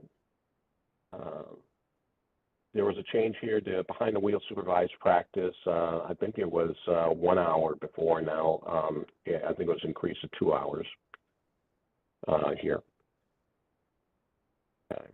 And Mark, I want to point out that I tried to focus on the wording and tried to ensure that we would use the word practice when it referred to actually practicing with your parents rather than calling it instruction, because so there's a difference. Now, sure, you are instructing when you're practicing too, but I wanted there just to be a distinction between the two so there wouldn't be confusion for the parents. Mm-hmm. Yes. Okay. Okay, moving on. We didn't make really any real changes here, except again, recognizing the 24 hours of instruction. When it came to multimedia, we noticed that multimedia as a part of course creation has generally been around 50-50 or so. So we tried to keep those numbers pretty much consistent. So if we were going with 24 hours of instruction, which was about 1,440 minutes, we changed that number of multimedia hours, reduced it down to 720. Again, these numbers are fluid. It ultimately depends on what we come up with. What is going to be the actual number of classroom hours? So again, these numbers are fluid.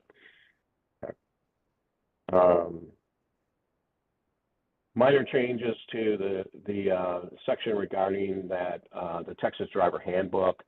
We just basically said that either the Texas Driver Handbook or an equivalent publication be made available. We're not saying that you actually have to provide a copy of the Texas Driver's Handbook to every student, because I don't think it's in paperback form anymore.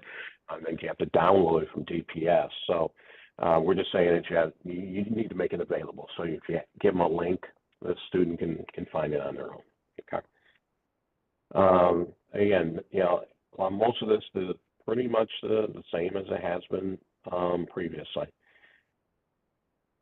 This last part here in S, as in Sam, we add. I believe we either added or we changed this from the word reasonable effort. From the word material effort to reasonable effort. This may be actually something new that we put in here, and I believe it is. Yes, it is.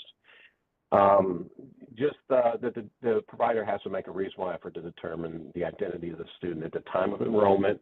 And, we deem this to be important for obvious reasons. You want to make sure that the person who's signed up for the class actually is that particular person, because a driver's license is a extremely important form of identification that's used for all sorts of other documents, even federal documents. So we want to make sure that the provider is taking some reasonable steps to make sure that when John Smith comes walking in there, it is actually John Smith. Okay. So that was kind of an important addition to this. It seems obvious, but it's something that we really felt needed to be included. Any other questions, comments, or edits on the changes that we made to 84.500? Okay, I did want to make a note to you all on this particular section. It's not a substantive change to 84.500, but we noticed that when we were working this particular rule up, there are Texas Register rules that require us to make sure that when we have a paragraph, we put a paragraph in these rules. And here's the paragraph right here. Minor and adult driver education course. When you have a paragraph 1, you have to have a paragraph 2.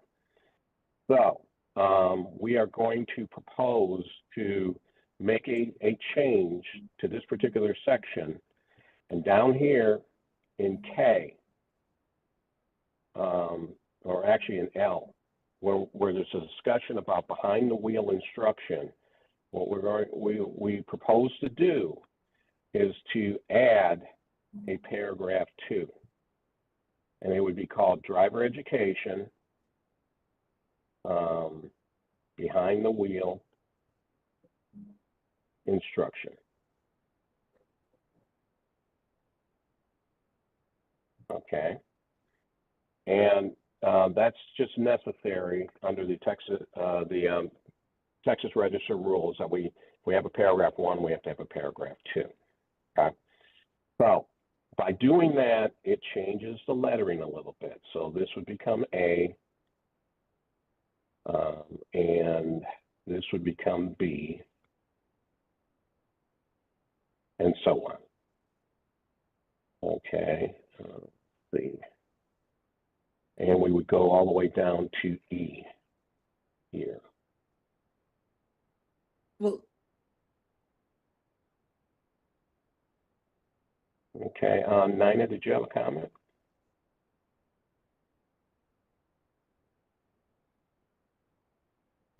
does everything under that fall under behind the wheel instruction?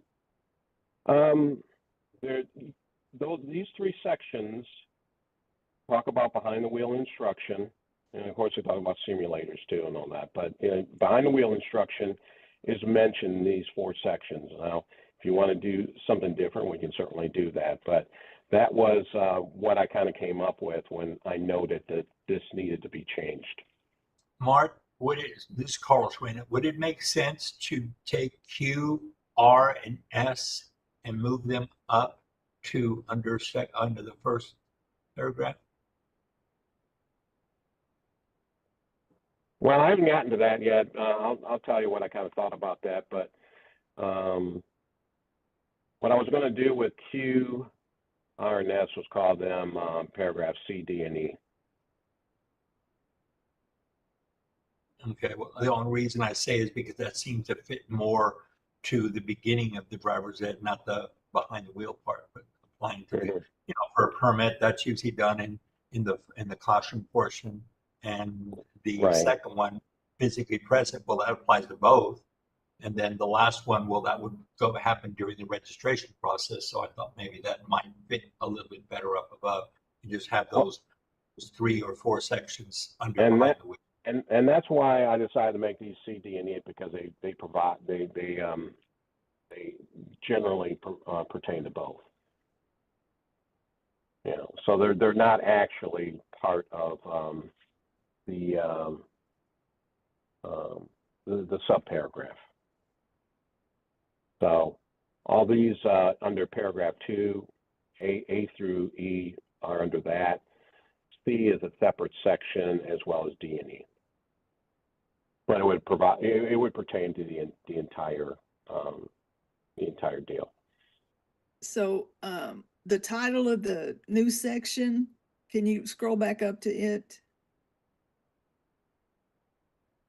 Yeah, I think it needs to be in-car instruction because it also talks about, supervised practice and observation. So it's not only limited to behind the wheel instruction. Okay. Behind the wheel and in-car instruction? Does that work? Okay. Okay. And let's see, we'll move this over here. Okay. Okay, and then these here also would be moved over as well.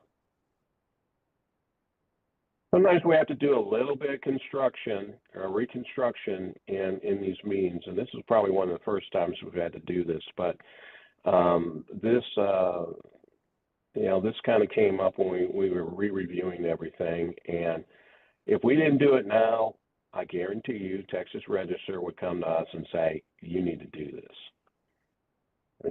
So that's kind of where we're at right now. Okay. Oops. Okay, it's not letting me do that. All right.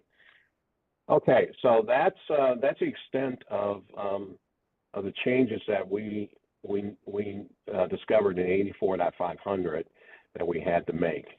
Now, there will be some changes made to the POI related to this because there is a section in the POI, at least in the teen POI, that discusses simulators, the simulator instruction phase.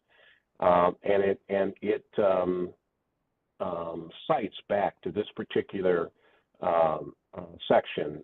It says 16 TAC 84500 B1 P is in Paul. Well, obviously it's not P anymore, it's E. So that will be changed in the POI, and I'll show that to you in a little bit. Okay? All right. Any other questions or comments before we move away? Okay, moving on to 84.501. Okay, AMI.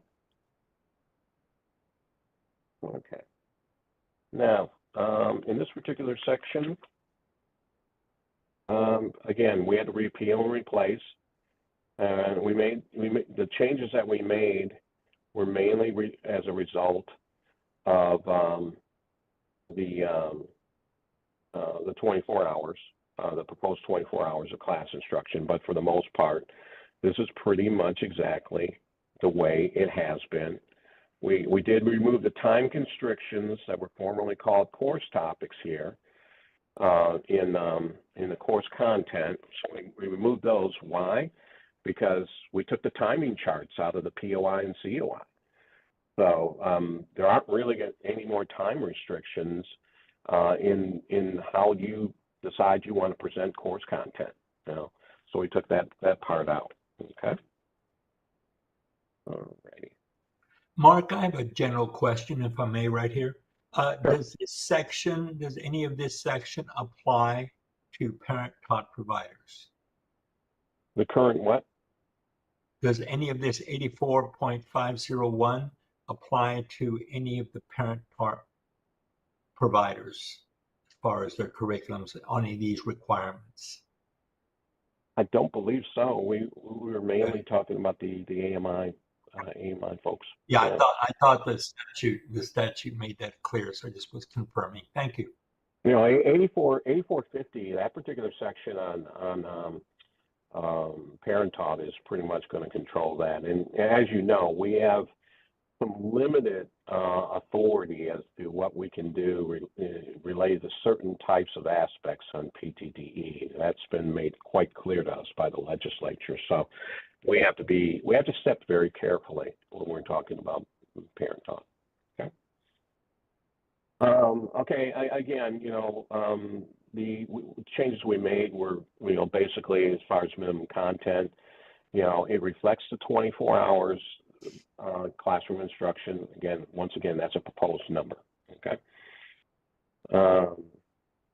But pretty much very, very little changes in this outside of reflecting the 24 hours. Now, we did make a change here, as you'll see in the multi-factor authentication method. This is related to personal validation methods that an AMI can bring to the fore. It just added something so that we can that a provider can determine the identity of somebody who wants to take one of these types of courses. So we just added a multi-factor or two-factor authentication.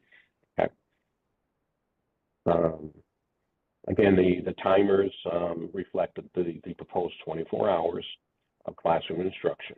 Okay.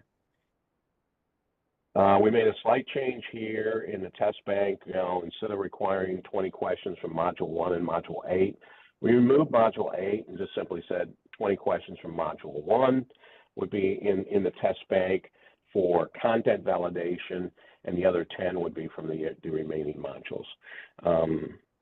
So that was a change that we made there. Okay. And that was pretty much about it as far as this section. Oh, I do want to make a comment on the modifications to the AMI. We did make a change there. Basically, what we did is we shortened that particular section up quite a bit because it was pretty long and it was repetitive. And we thought that the work group thought that it's a lot easier to just simply say, you know, that you know, any modifications that you make have to be consistent with the law rules and the POI. You know? So we removed a lot of language that was in the original AMI rules that really was just saying that very thing. Okay. Okay. And there we go. That's pretty much about it. Any questions, comments, or edits? 84.501.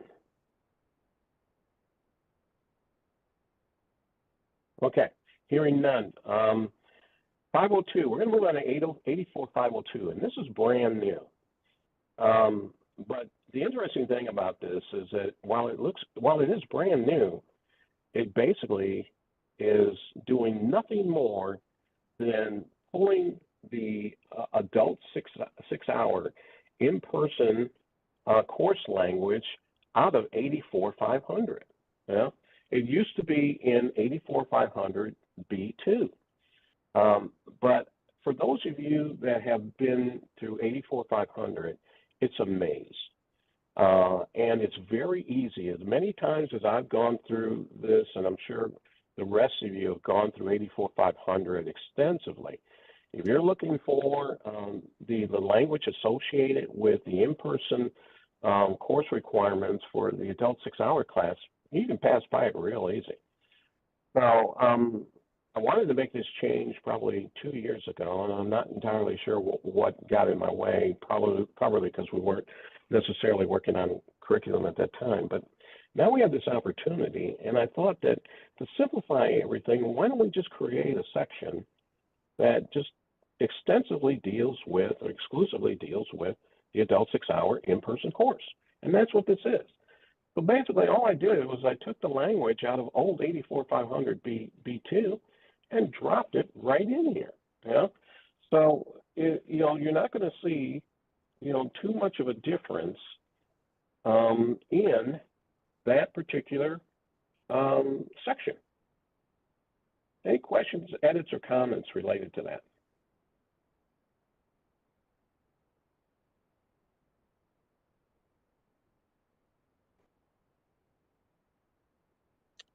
Can you also hear me? Yes.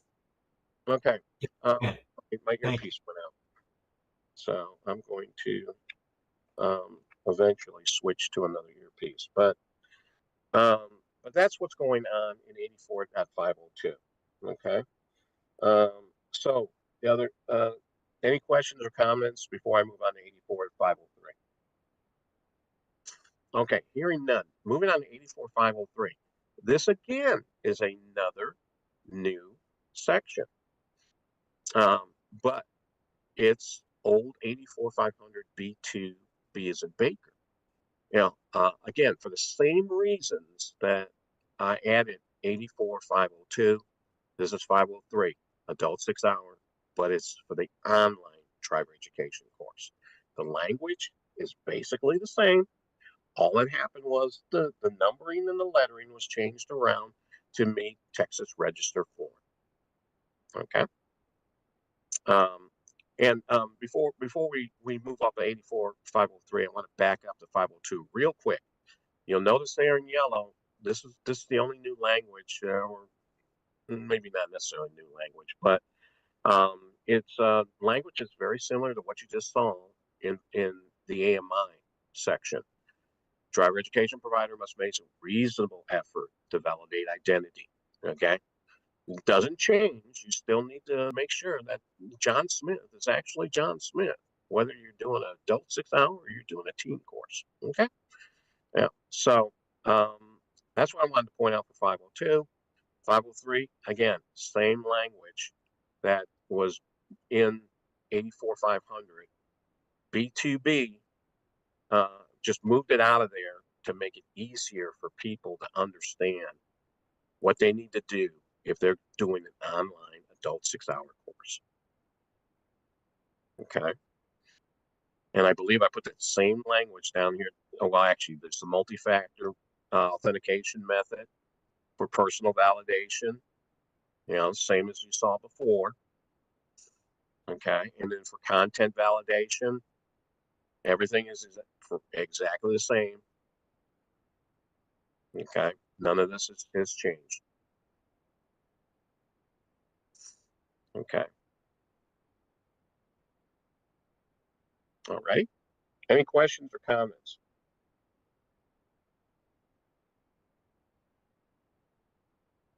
Okay.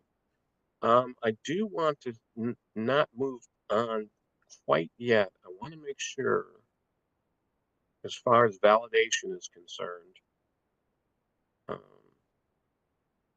and this is for the online. Okay, we did the multi-factor. Okay, all right.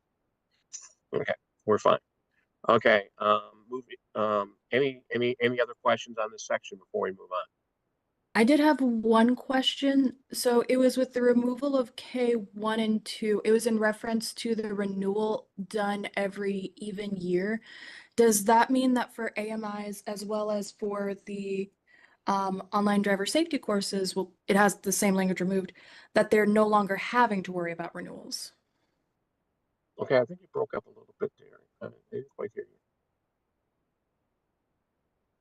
I only heard bits and pieces of that. Oh, gotcha.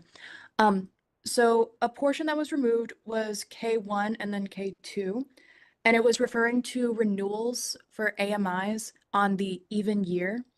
With that language being removed, does that mean that AMIs no longer have to worry about renewals? That is a good question. I'm trying to remember why we removed that. Carlos, This is Nina Saint. Again, it's an at-risk audit now. Okay. So it's not, the time is gone.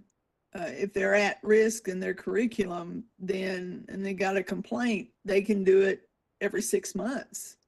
Okay. Depending on that type. So I think it had more to do with the at-risk audits than anything else. Okay, thank you. And if I remember correctly, it's also partly because PDLR isn't really reviewing courses anymore. So to go through that process each time, no one was going to do it. So it just wasn't happening. So we didn't need that language. Appreciated. Thanks for that. Yeah, that was a good reminder. I just found it in my notes. But yeah, that's correct. Okay. Okay. If there aren't any further questions on 503, then we can move to 504. Okay. 504 used to be 502. That's where driver safety used to be. But because we, started reorganizing subchapter M a little bit, And the reason why we decided to put 502 and 503 where they were instead of keeping driver safety at 502, it was just kind of decided that it was a little bit more, it flowed a little bit better since adult 6-hour, both in person and online, were originally in 84,500. We just kind of decided that it would be better to place 502 and 503, which had dealt with adult 6-hour, right after the AMI. You know, so as a result, because we jumbled around the sections, you know, we obviously we had to repeal and replace everything. So ultimately, we put teen driver education, whether it's in person or the AMI, and followed by adult 6-hour, in person and online, and then followed by driver safety. And that's why 84504 is now in its current location as opposed to 502. Okay, so when we did 84504, again, basically very few changes associated with this particular section. We just basically took 502 and kind of moved it right on down to 504. Okay, now, Mr. White, I do understand that you had a concern about a section in here. And before we get to that, once again, we did add this little portion here. We changed it from a material effort to validate the identity of the student to reasonable effort. Which is appreciated, Mark, very much. Yeah, Mr. White, I remember you brought that up. And, you know, frankly, it's a little hard to determine what does the material mean. I think you brought that up.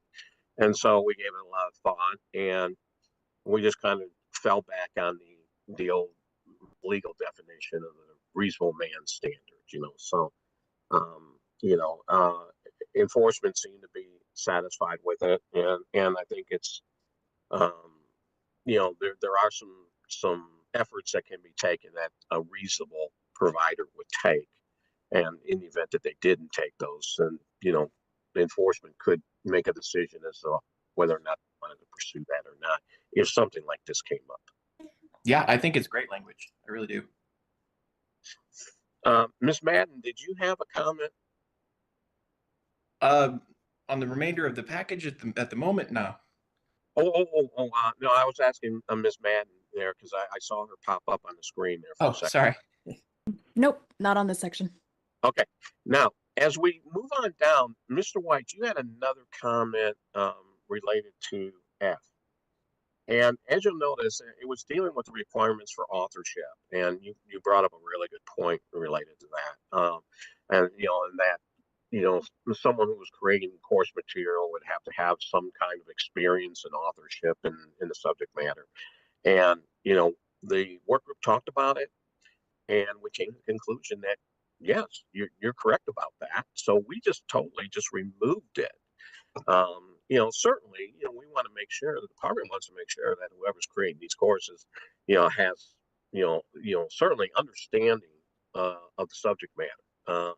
But, you know, we're not going to sit there and say, well, you have to have X number of years of experience in authorship of these driver safety courses in order to create a course, you know. So F Yeah, is that's not, fantastic, Mark, and I appreciate everyone who contributed to that. yeah. So F is basically that in putting obligations on the course order to make sure that their material is updated with current case law, current data, and references to law. You know, so and we know that's what you all are going to be doing anyway, but we wanted to make sure we put, you know, clarified that so that you know, there's no there's no confusion on that particular issue. Okay. Okay. All righty. Moving on. Again, this section is basically what has always been, with the exception of those few changes that we made. Okay. All righty. Now, before we get to ADM, I do want to point out something else that we note it, and I'm going to have to probably back up a little bit, but I need to find it first. Okay. I am going to back up just briefly to 502 again. And 502, if you remember, is the section on adult 6 hours, the in-person section. Okay, and I'm trying to find, okay, this is 501. Go back to 502. Okay, 502. Now, once again, we discovered that we had a paragraph 1 without a paragraph 2. Yeah. And sometimes these things happen because these rules have been kind of manipulated, and they've been around for a long time. And as we were moving 502 around a little bit, we discovered that if you have a paragraph 1, you got to have a paragraph 2. So we have A1, which is the in-person process approval process. Okay, but we don't have a 2. It went right to B, course management. So what we are proposing is changing this to a 2, paragraph 2, and 9, make sure I'm, on target with this. And then if we do a paragraph 2, then this will obviously change to an A, and then B, C, D, et cetera, okay? All the way down to G. Okay, so we put G here. Okay, then subsection C and D would become B, B and C.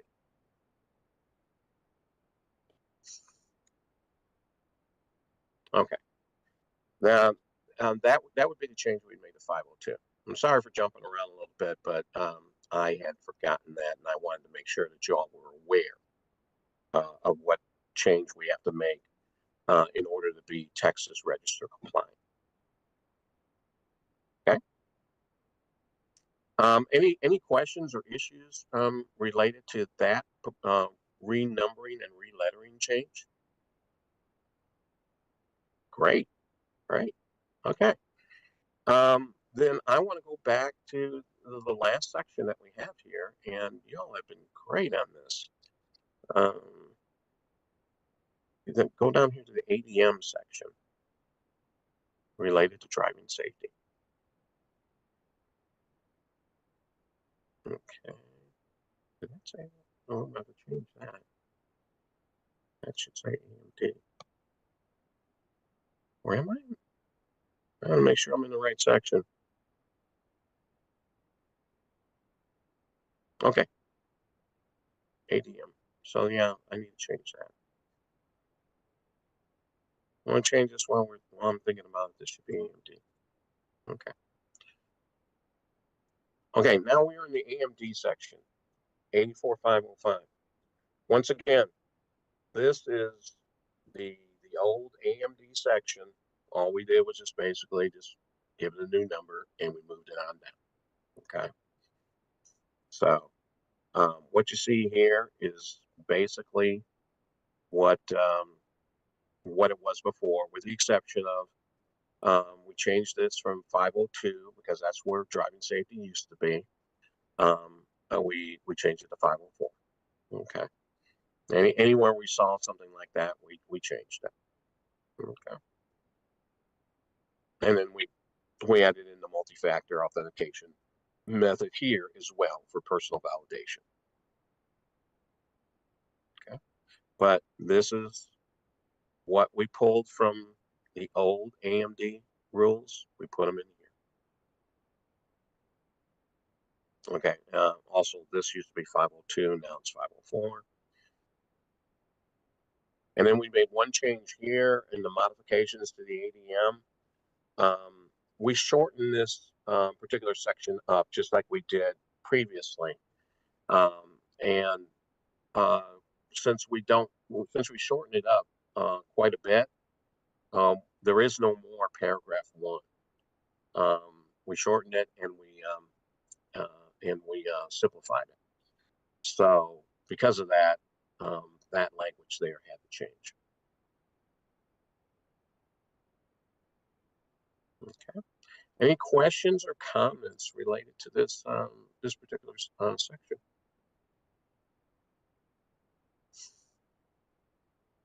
Okay. All right. Then we're going to move on to subchapter N then. 84600. Now, of course, this deals with public schools, ESCs, colleges, and university course requirements. And as you know, we have kind of limited jurisdiction over those folks, but we made the changes associated with the proposed 24 hours of classroom instruction. Once again, that's subject to change. Okay, and then change instruction to supervised practice. Added the words certified as opposed to verifying the behind the wheel instruction and the in-car instruction, and the night instruction. I think we just kind of felt the word certified was a little bit more useful for us than verifying. Again, the 24-hour change here, as you can see here. We changed it so that student has to be enrolled before the 5th hour of classroom instruction in a 24-hour program, as opposed to a 7th hour in a 32-hour program. Again, those numbers are subject to change. We'll be able to make better determinations on that as we move further into the rulemaking process. And then we took language from 8446, which was attendance and makeup, and put this language, the 6-hour limit on driver education training. We put that into 84600. As you see, it's the same language that's in that particular earlier section, 8446, limiting how much training can be offered by a public school in a particular day, and then broke it down into how they can allocate those 6 hours for in-car instruction. Okay.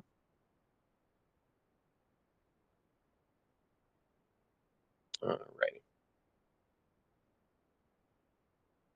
And then increased the driver education training by a parent to 2 hours a day from 1 hour a day. Okay. And once again, you see here the reduction in module 1 from 6 hours to 4 hours if we're using a 24-hour classroom instruction model. Okay, I think those are the only other changes, I believe. The other substantive changes we made. Any other questions, comments, edits on 84600? Okay, hearing none, we're going to 601. Didn't make very many changes here, other than that the certification document for student records have to be maintained by the school for 3 years as opposed to 7. We just reduced that. So that was, I think, the major change. Any questions or comments on any changes or those edits to 601? Mark, I think with the 3, this is not a saint. I think the retention for public school is 7. So maybe for 3 years or as mandated by the local school district. Okay, so.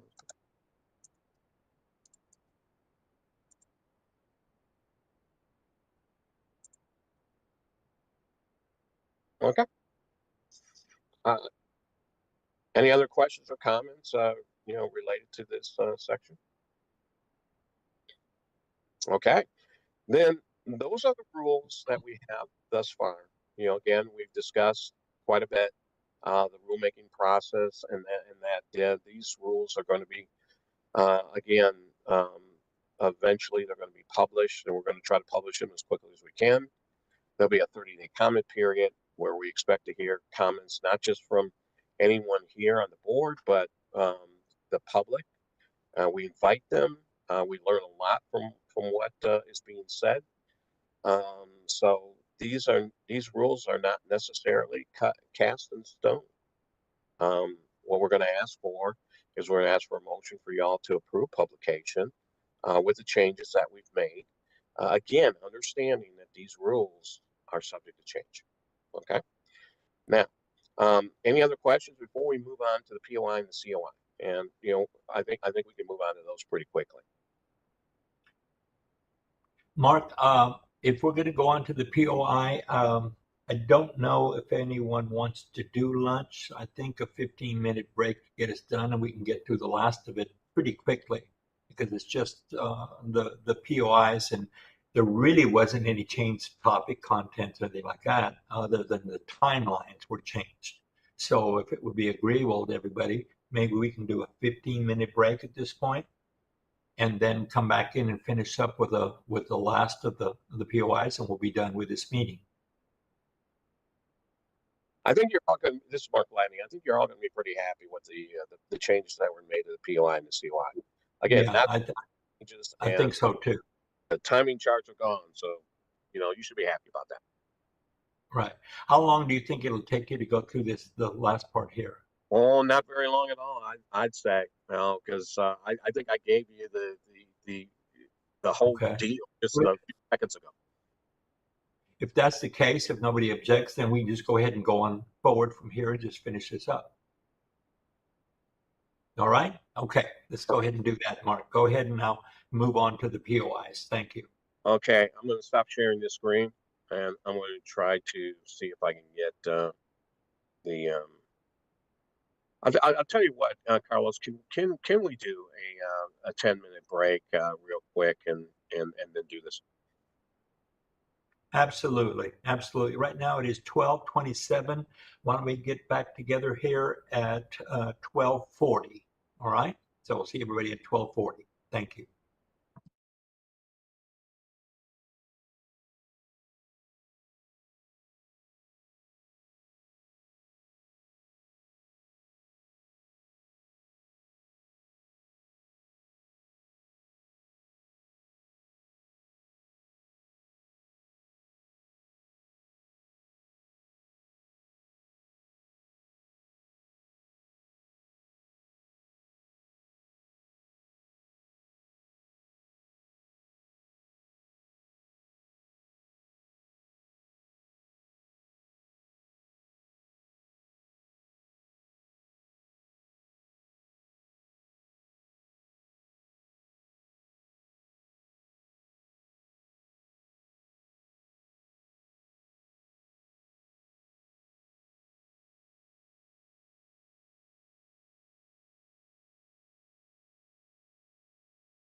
It's 12:41 and the meeting is back in session. So if Mr. Hackney will continue by reviewing the POIs. Alrighty, again, Mark Ladney for the record. I am going to share screen. We're going to start with the teen POI. I'm hoping this will work.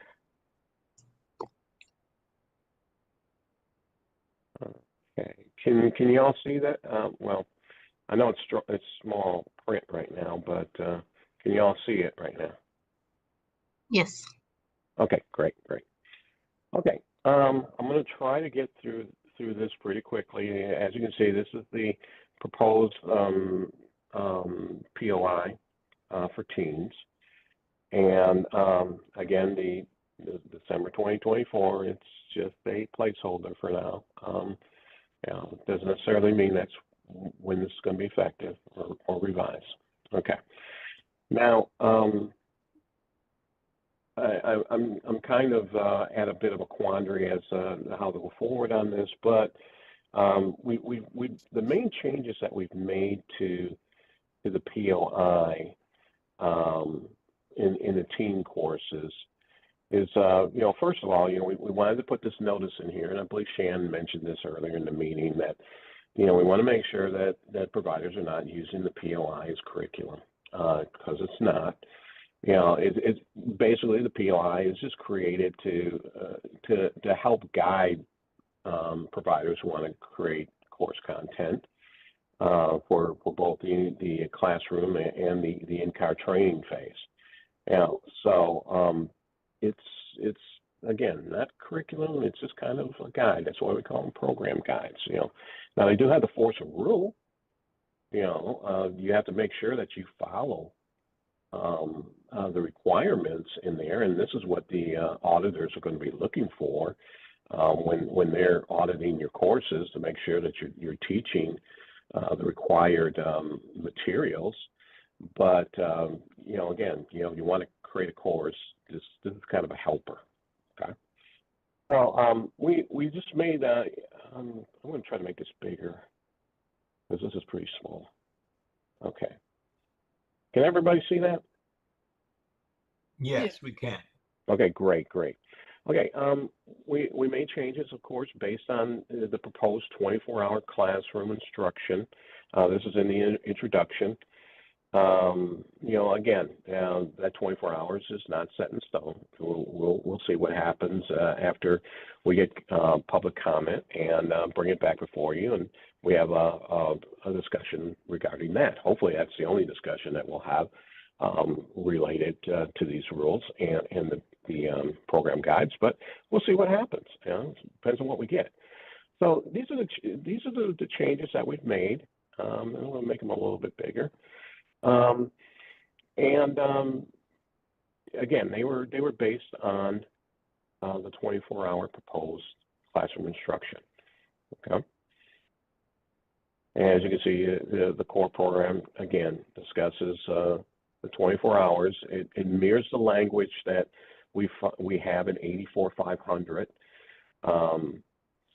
related to what the core program is going to be for the teen course. And in the in-car only, again, it mirrors the language that's in 84-500 and other parts of subchapter M related to the number of hours. And then the classroom only program. Okay. Now, this is the largest program guide we have. It used to be a lot larger, and we've done a lot of work to bring this thing down to what appears to be 70 pages. It used to be way bigger than that, as you all know. So we brought it down. But as you can see, we've changed some of the language, regarding like multitask performances, calling them divided attention. When we've gotten into module 1, we've made these various changes to simplify, the classroom instructional phase, as you can see. But, without getting deep into everything that was done, and as I said, most of this is just for clarification purposes, The thing that you'll notice in here is that we got rid of the timing charts, okay? And here you go. So in keeping with HB 1560, providers are free to create their courses as they see fit, as they think is going to maximize effective teaching and mastery of the course content by the students. So we decided, let's get rid of the minimum times, let's get rid of the times entirely, and let the providers figure it out for themselves as to what they need to be teaching. So in each one of these modules, you will find that the classroom minimum timing charts are gone. You're free to teach these courses as long as you're teaching what's required by the legislature. You're free to teach them in a manner that you see fit for your own school, okay? And that's what you're going to see basically in all of these modules that are related to the teen course here, the teen POI, okay? And, of course, we got rid of also in-car assessments and driving plans for these modules. They were no longer considered to be necessary. Okay. So that, without going through all 70 pages of this is where we made our most of our changes. The work group, felt that this was fertile material, and just to clarify and make it easier for the schools to teach their students. Okay. Now, one other thing I want to point out on here is, I noted this earlier today when I was talking about some of the renumbering and relettering we had to do associated with the Texas Register. The simulation instructional phase, as you can see, that language was changed.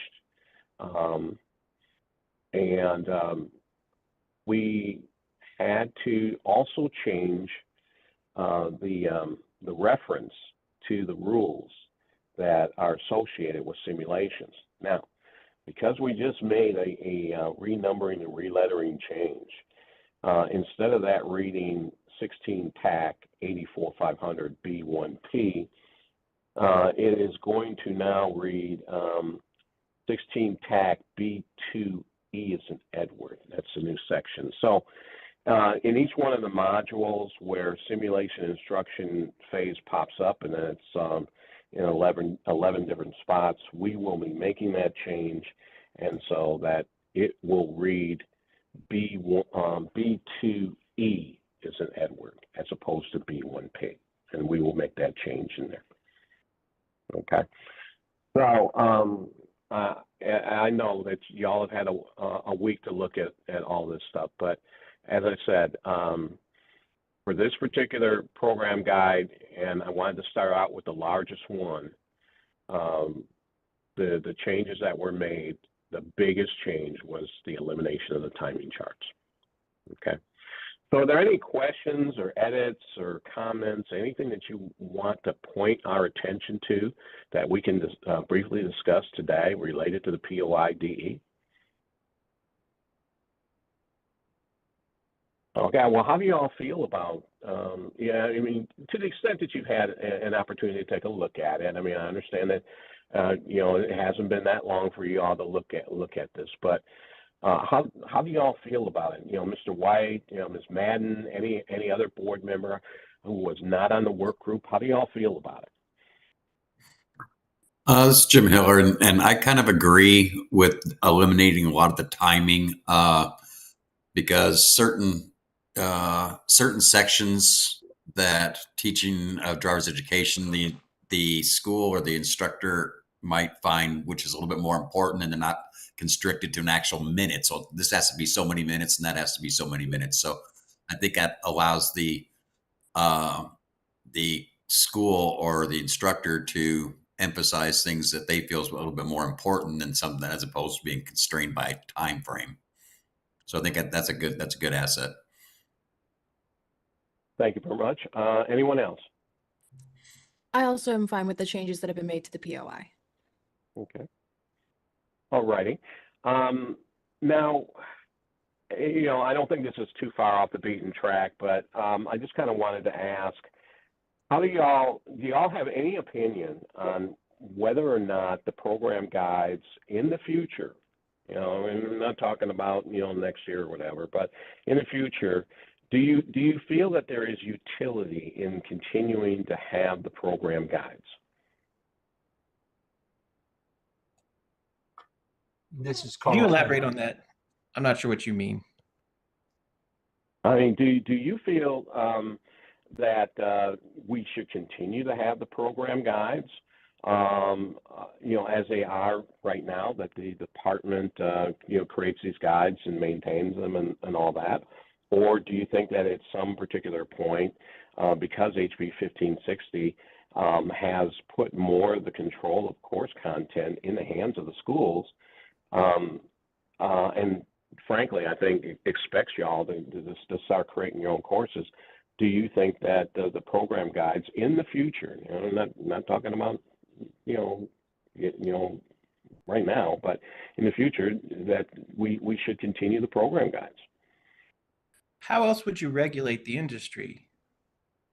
Well, what I'm saying is that kind of like the way we had PTDE 101, that program was created, and there basically was with PTDE 101, something akin to the program guides.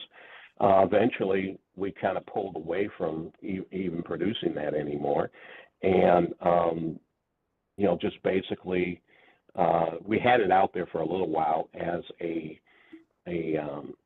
tool by which people could create courses. I'm just kind of wondering whether or not the program guides in the future would go that same way. They would just exist kind of as a tool to help create courses for those people who want to create courses.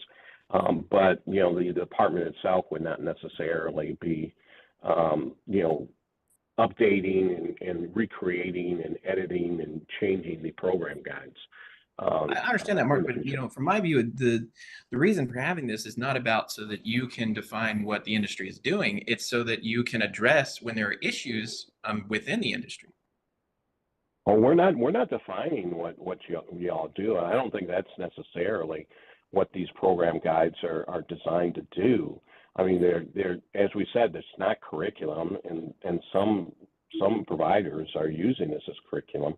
They're to assist the provider in creating course content. Hi, this is Jim Hiller. Yeah, I think they would be good to keep them as a guide, but maybe listed as a suggestion curriculum or something along that lines, where it's not mandated, but it is suggested, or here's a good guide to go by. I think that would be helpful. I'd like to hear from enforcement. This is Carlos Reina. Actually, Mark, I think we need to have some recommended guidelines to be included in a driver education course, because otherwise, then people can just piecemeal what they think they need to do. I think it should be a one that pertains to the most basics that the course wants to provide. Then they can expand on them. I am in total support of not having mandatory timelines to spend on each subject, because some people will want to do it somewhat different. So we have to have some creative freedom. Otherwise, you're limited to what every course looks the same. Okay, it's like teaching the handbook. Well, we've got to teach the entire handbook, which is basically a 32-hour class. Okay, if you think about it, all the topics we covered during driver ed are all covered in the first 6 hours. So there's a lot of repetition that goes on. But there should be some guidelines. Otherwise, then it can be anything anybody wants. And I think we do have to have some standards. Another side to it is that if essentially if TDLR takes away the POI, there's really no other entity that will allow for that kind of structure, or at least reference point for curriculum, especially since there is such a big concern about consistency with curriculums and people maintaining certain standardization. Okay. I was just asking the question because I mean, y'all obviously know in the education code there are specific things that you're required to teach. Some of this, used to exist in rule in subchapter M. That's why subchapter M was just so incredibly large. Again, the program guides still are rule. They have the force of rule. But it was just something that, just I think kind of speaking for myself right now, it's something that I have been wondering about for some time as to whether or not the guide was still useful to you. Y'all say it is, so we're just gonna have to see what the future holds. But it was just something that I was certainly kind of curious about after having been in this program for 7 years. Mark, this is Nina Saint, and every subject in the state, public school, wherever it's taught, has a Texas knowledge and skills, Texas essential knowledge and skills, and those are through the legislature or they're through the commissioner of education. These are our TEKS, but they're more important, they're content standards for a driver education program. And the majority of states have content standards. They don't provide a curriculum, but they provide what should be in the curriculum. And I think that guidance, from doing this back when I was with Texas Education Agency, the response from the industry is they wanted guidance of where to go. They needed to know what to put in. And then the other hand, like Matthew said, what's the yardstick going to be on an audit if you don't have content standards? Then anybody could put into their curriculum, and that you couldn't say no that was in their curriculum because you left it up to them. And it could be basket weaving, things are not even, well, I know we have things not related to driver's ed in here from our legislature, but that's a whole different story. Well, I think they're highly important. Yeah, well, Nina, I think the standards. Yeah, well, Nina, I think the standards, are to some degree delineated in the education code. There's certain subjects that have to be taught there, and they're codified in the code. And as I said, some of this in the program guides, came from rule, and some of it could actually go back into there. So that's where you could still maintain standards. I was just kind of wondering. We've done a good job in reducing the POIDE. I would say, Mark, this is Nina saying again, after looking at this, we could do a better job at reducing. These were based on TEKS and written that direction, but content standards can be written other ways and make it more simplified for our industry. But if we have no instructor training required to be a driver education instructor from House Bill 1560, then this document even becomes more important. Because without training, that person's not going to know what they should be teaching, and this does provide that guidance. But after reviewing again, I think we can sit down and simplify it a lot more. I concur with Nina on that completely. Hey, Mark, this is David Bruce. Our goal is to always produce, the safest drivers possible. And I think this document we're staring at is critical to help achieve that. If we don't have this, to your point, the TDLR is no longer approving courses to get approved. They're not reviewing the course content. We wouldn't know what's being taught across the board to all of our, I call them kiddos, but all of our students. Now, I just think this is a critical piece. We can improve it. We can improve everything we're doing, but I just think having something like this is very critical, is my opinion. Okay. And I kind of wanted to approach this subject with y'all while we had all the board together, simply because we've been working on this for years to distill it, and we're continuing to distill it. And I remember this when this used to be over 100 pages. So we're continuing to work at it. We're continuing to simplify it. We're continuing to make it more efficient. I just wanted to get y'all's opinion on this, especially the teen POI, since that's still the largest one, and obviously we still got more work to do to get this thing even more simplified and brought down to a more manageable document. Okay, Mark, thank you for asking. Thank you for asking. You're welcome. Having said that, let's move on to the next one, unless anybody else has any comments or questions or edits to the teen POI. Okay, not hearing any. I'm going to stop sharing this one and move on to the next one. But, let's see. Thankfully, this one is much shorter. And we are almost done.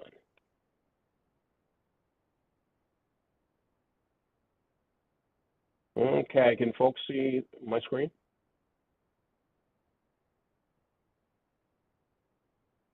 Can you all see that? Yes. Okay, great. Okay, we're on the adult 6-hour POI now. Okay, this one is considerably shorter. It's only 11 pages.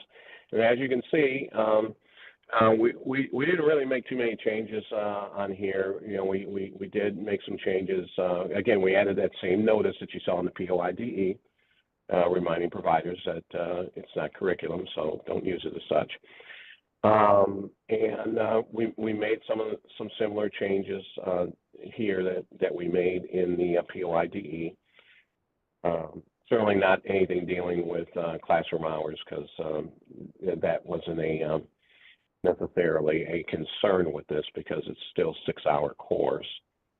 The educational objective was updated to reflect 84500A, the changes we made in SB 2304 to include the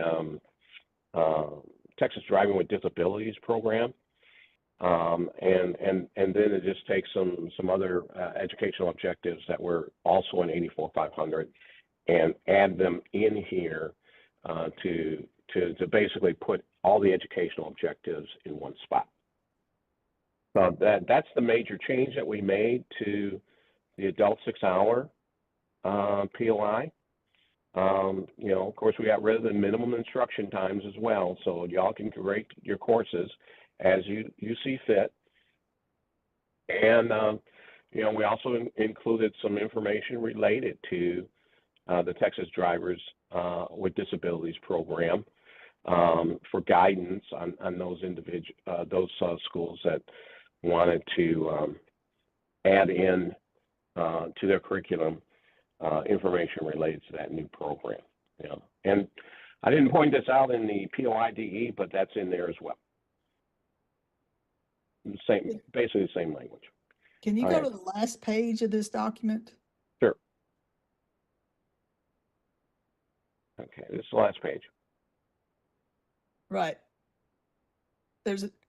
Scroll down one more. I think there's a page 8. Yeah, that notice is already up earlier in the document. Yeah, we wanted to put it at the beginning and the end, make sure people notice. Okay. All right. Okay. And I believe we did that with all of them.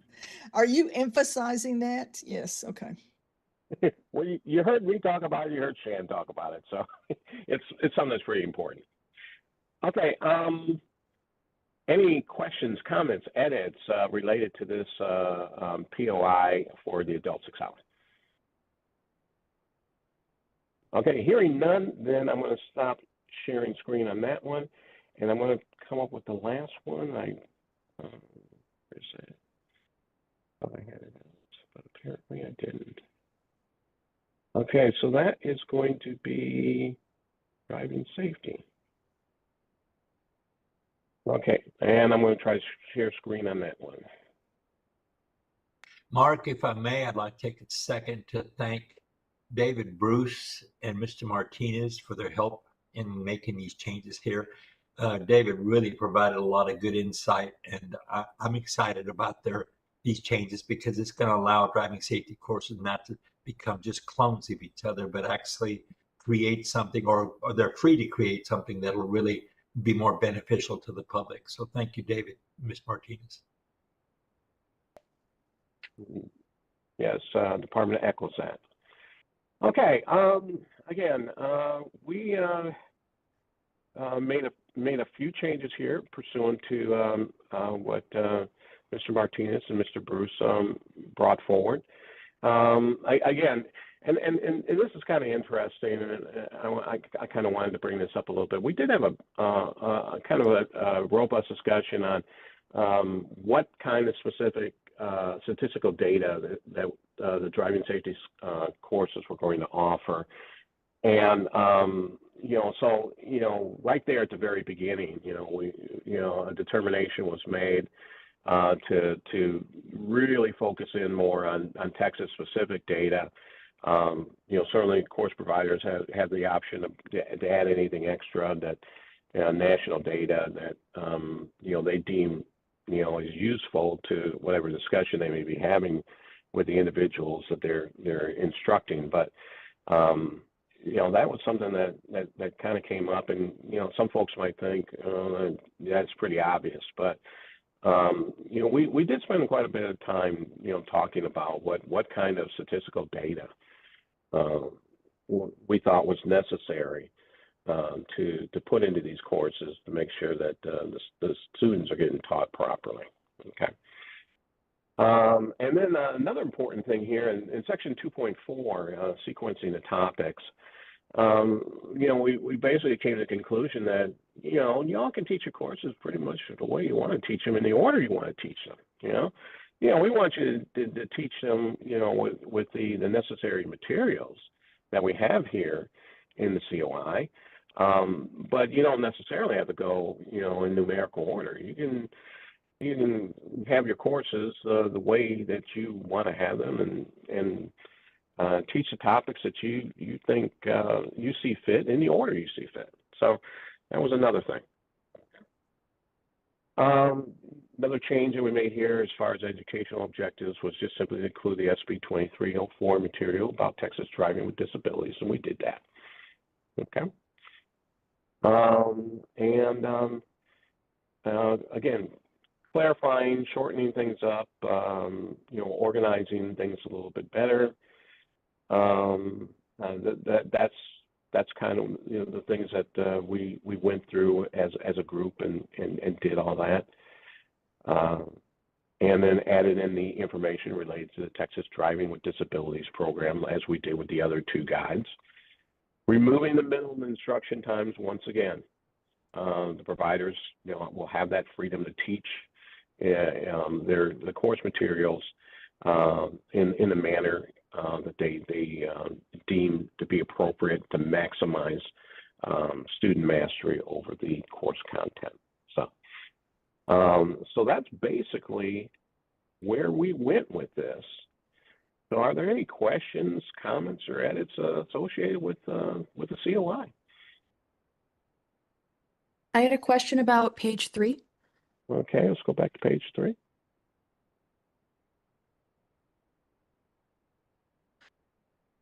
Okay. So the line under 4.2.3.1, where alcohol and other drugs, that content was removed. I was just curious as to why. This is Nina Saint, and because we have a whole section on alcohol and other drugs, which is, which one? Section 11, I believe, Nina. Yeah. So putting a blurb in here and then having to come up with a whole nother section seemed to be redundant. Okay. So it just was for redundancy. It wasn't removing that concept because it's already in another section in the COI. Okay. Yeah, here it is, topic 11, alcohol and traffic safety. Awesome. Thank you. Mm-hmm. Okay, any other questions or comments? Okay, hearing none, then I think that concludes my presentation of the program guides and the proposed rule package. So at this point, what staff is asking for is a motion to recommend for publication both the program guides and the proposed rule package with the changes that we have noted during this discussion. Let's see, there was one other thing I wanted to mention, and it's kind of passed out of my mind. I can't remember it right now, so that's kind of what we're asking for right now. Thank you, Mark. I appreciate that.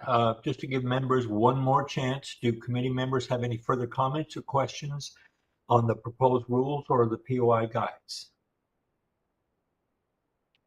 Hearing none, I ask for a motion and a second to recommend to the commission to approve the rules as presented. So,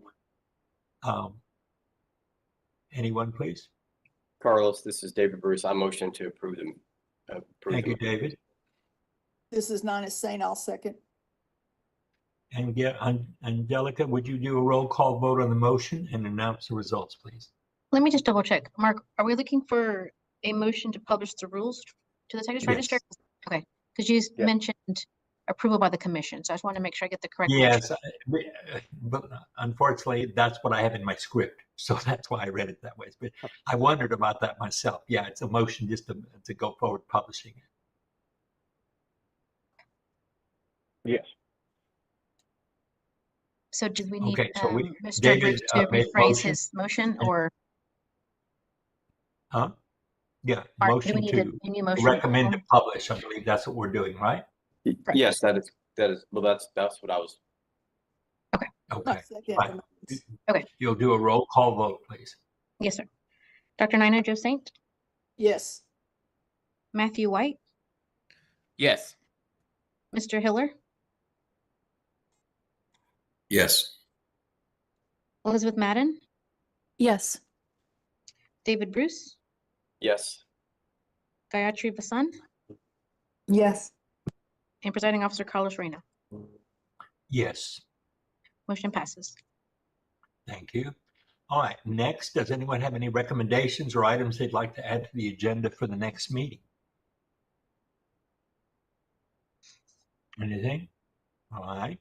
Then we'll talk about recommendations for the date and so forth. I think, Angelica, normally you poll us, correct, by email, so we won't Correct. look for We'll dates wait right until now. We'll wait until we have the public comments back from rules that are published. But yes, I will pull the committee with some dates in the future. All right. Well, I want to thank everybody for being here today. I thank the work group members that participate in all these. And like Mark said, we put in a lot of hours on this and a lot of discussions back and forth. So thank everyone who did that. This is Deputy Executive Director Steve Bruno, Presiding Officer Reyna. I just wanted to say thank you, echo your thanks, and Mark, great job. That's really a huge effort by everybody. So thank you very much. Thank you, sir. Thank you. So the time right now is 1:14 and this meeting is adjourned.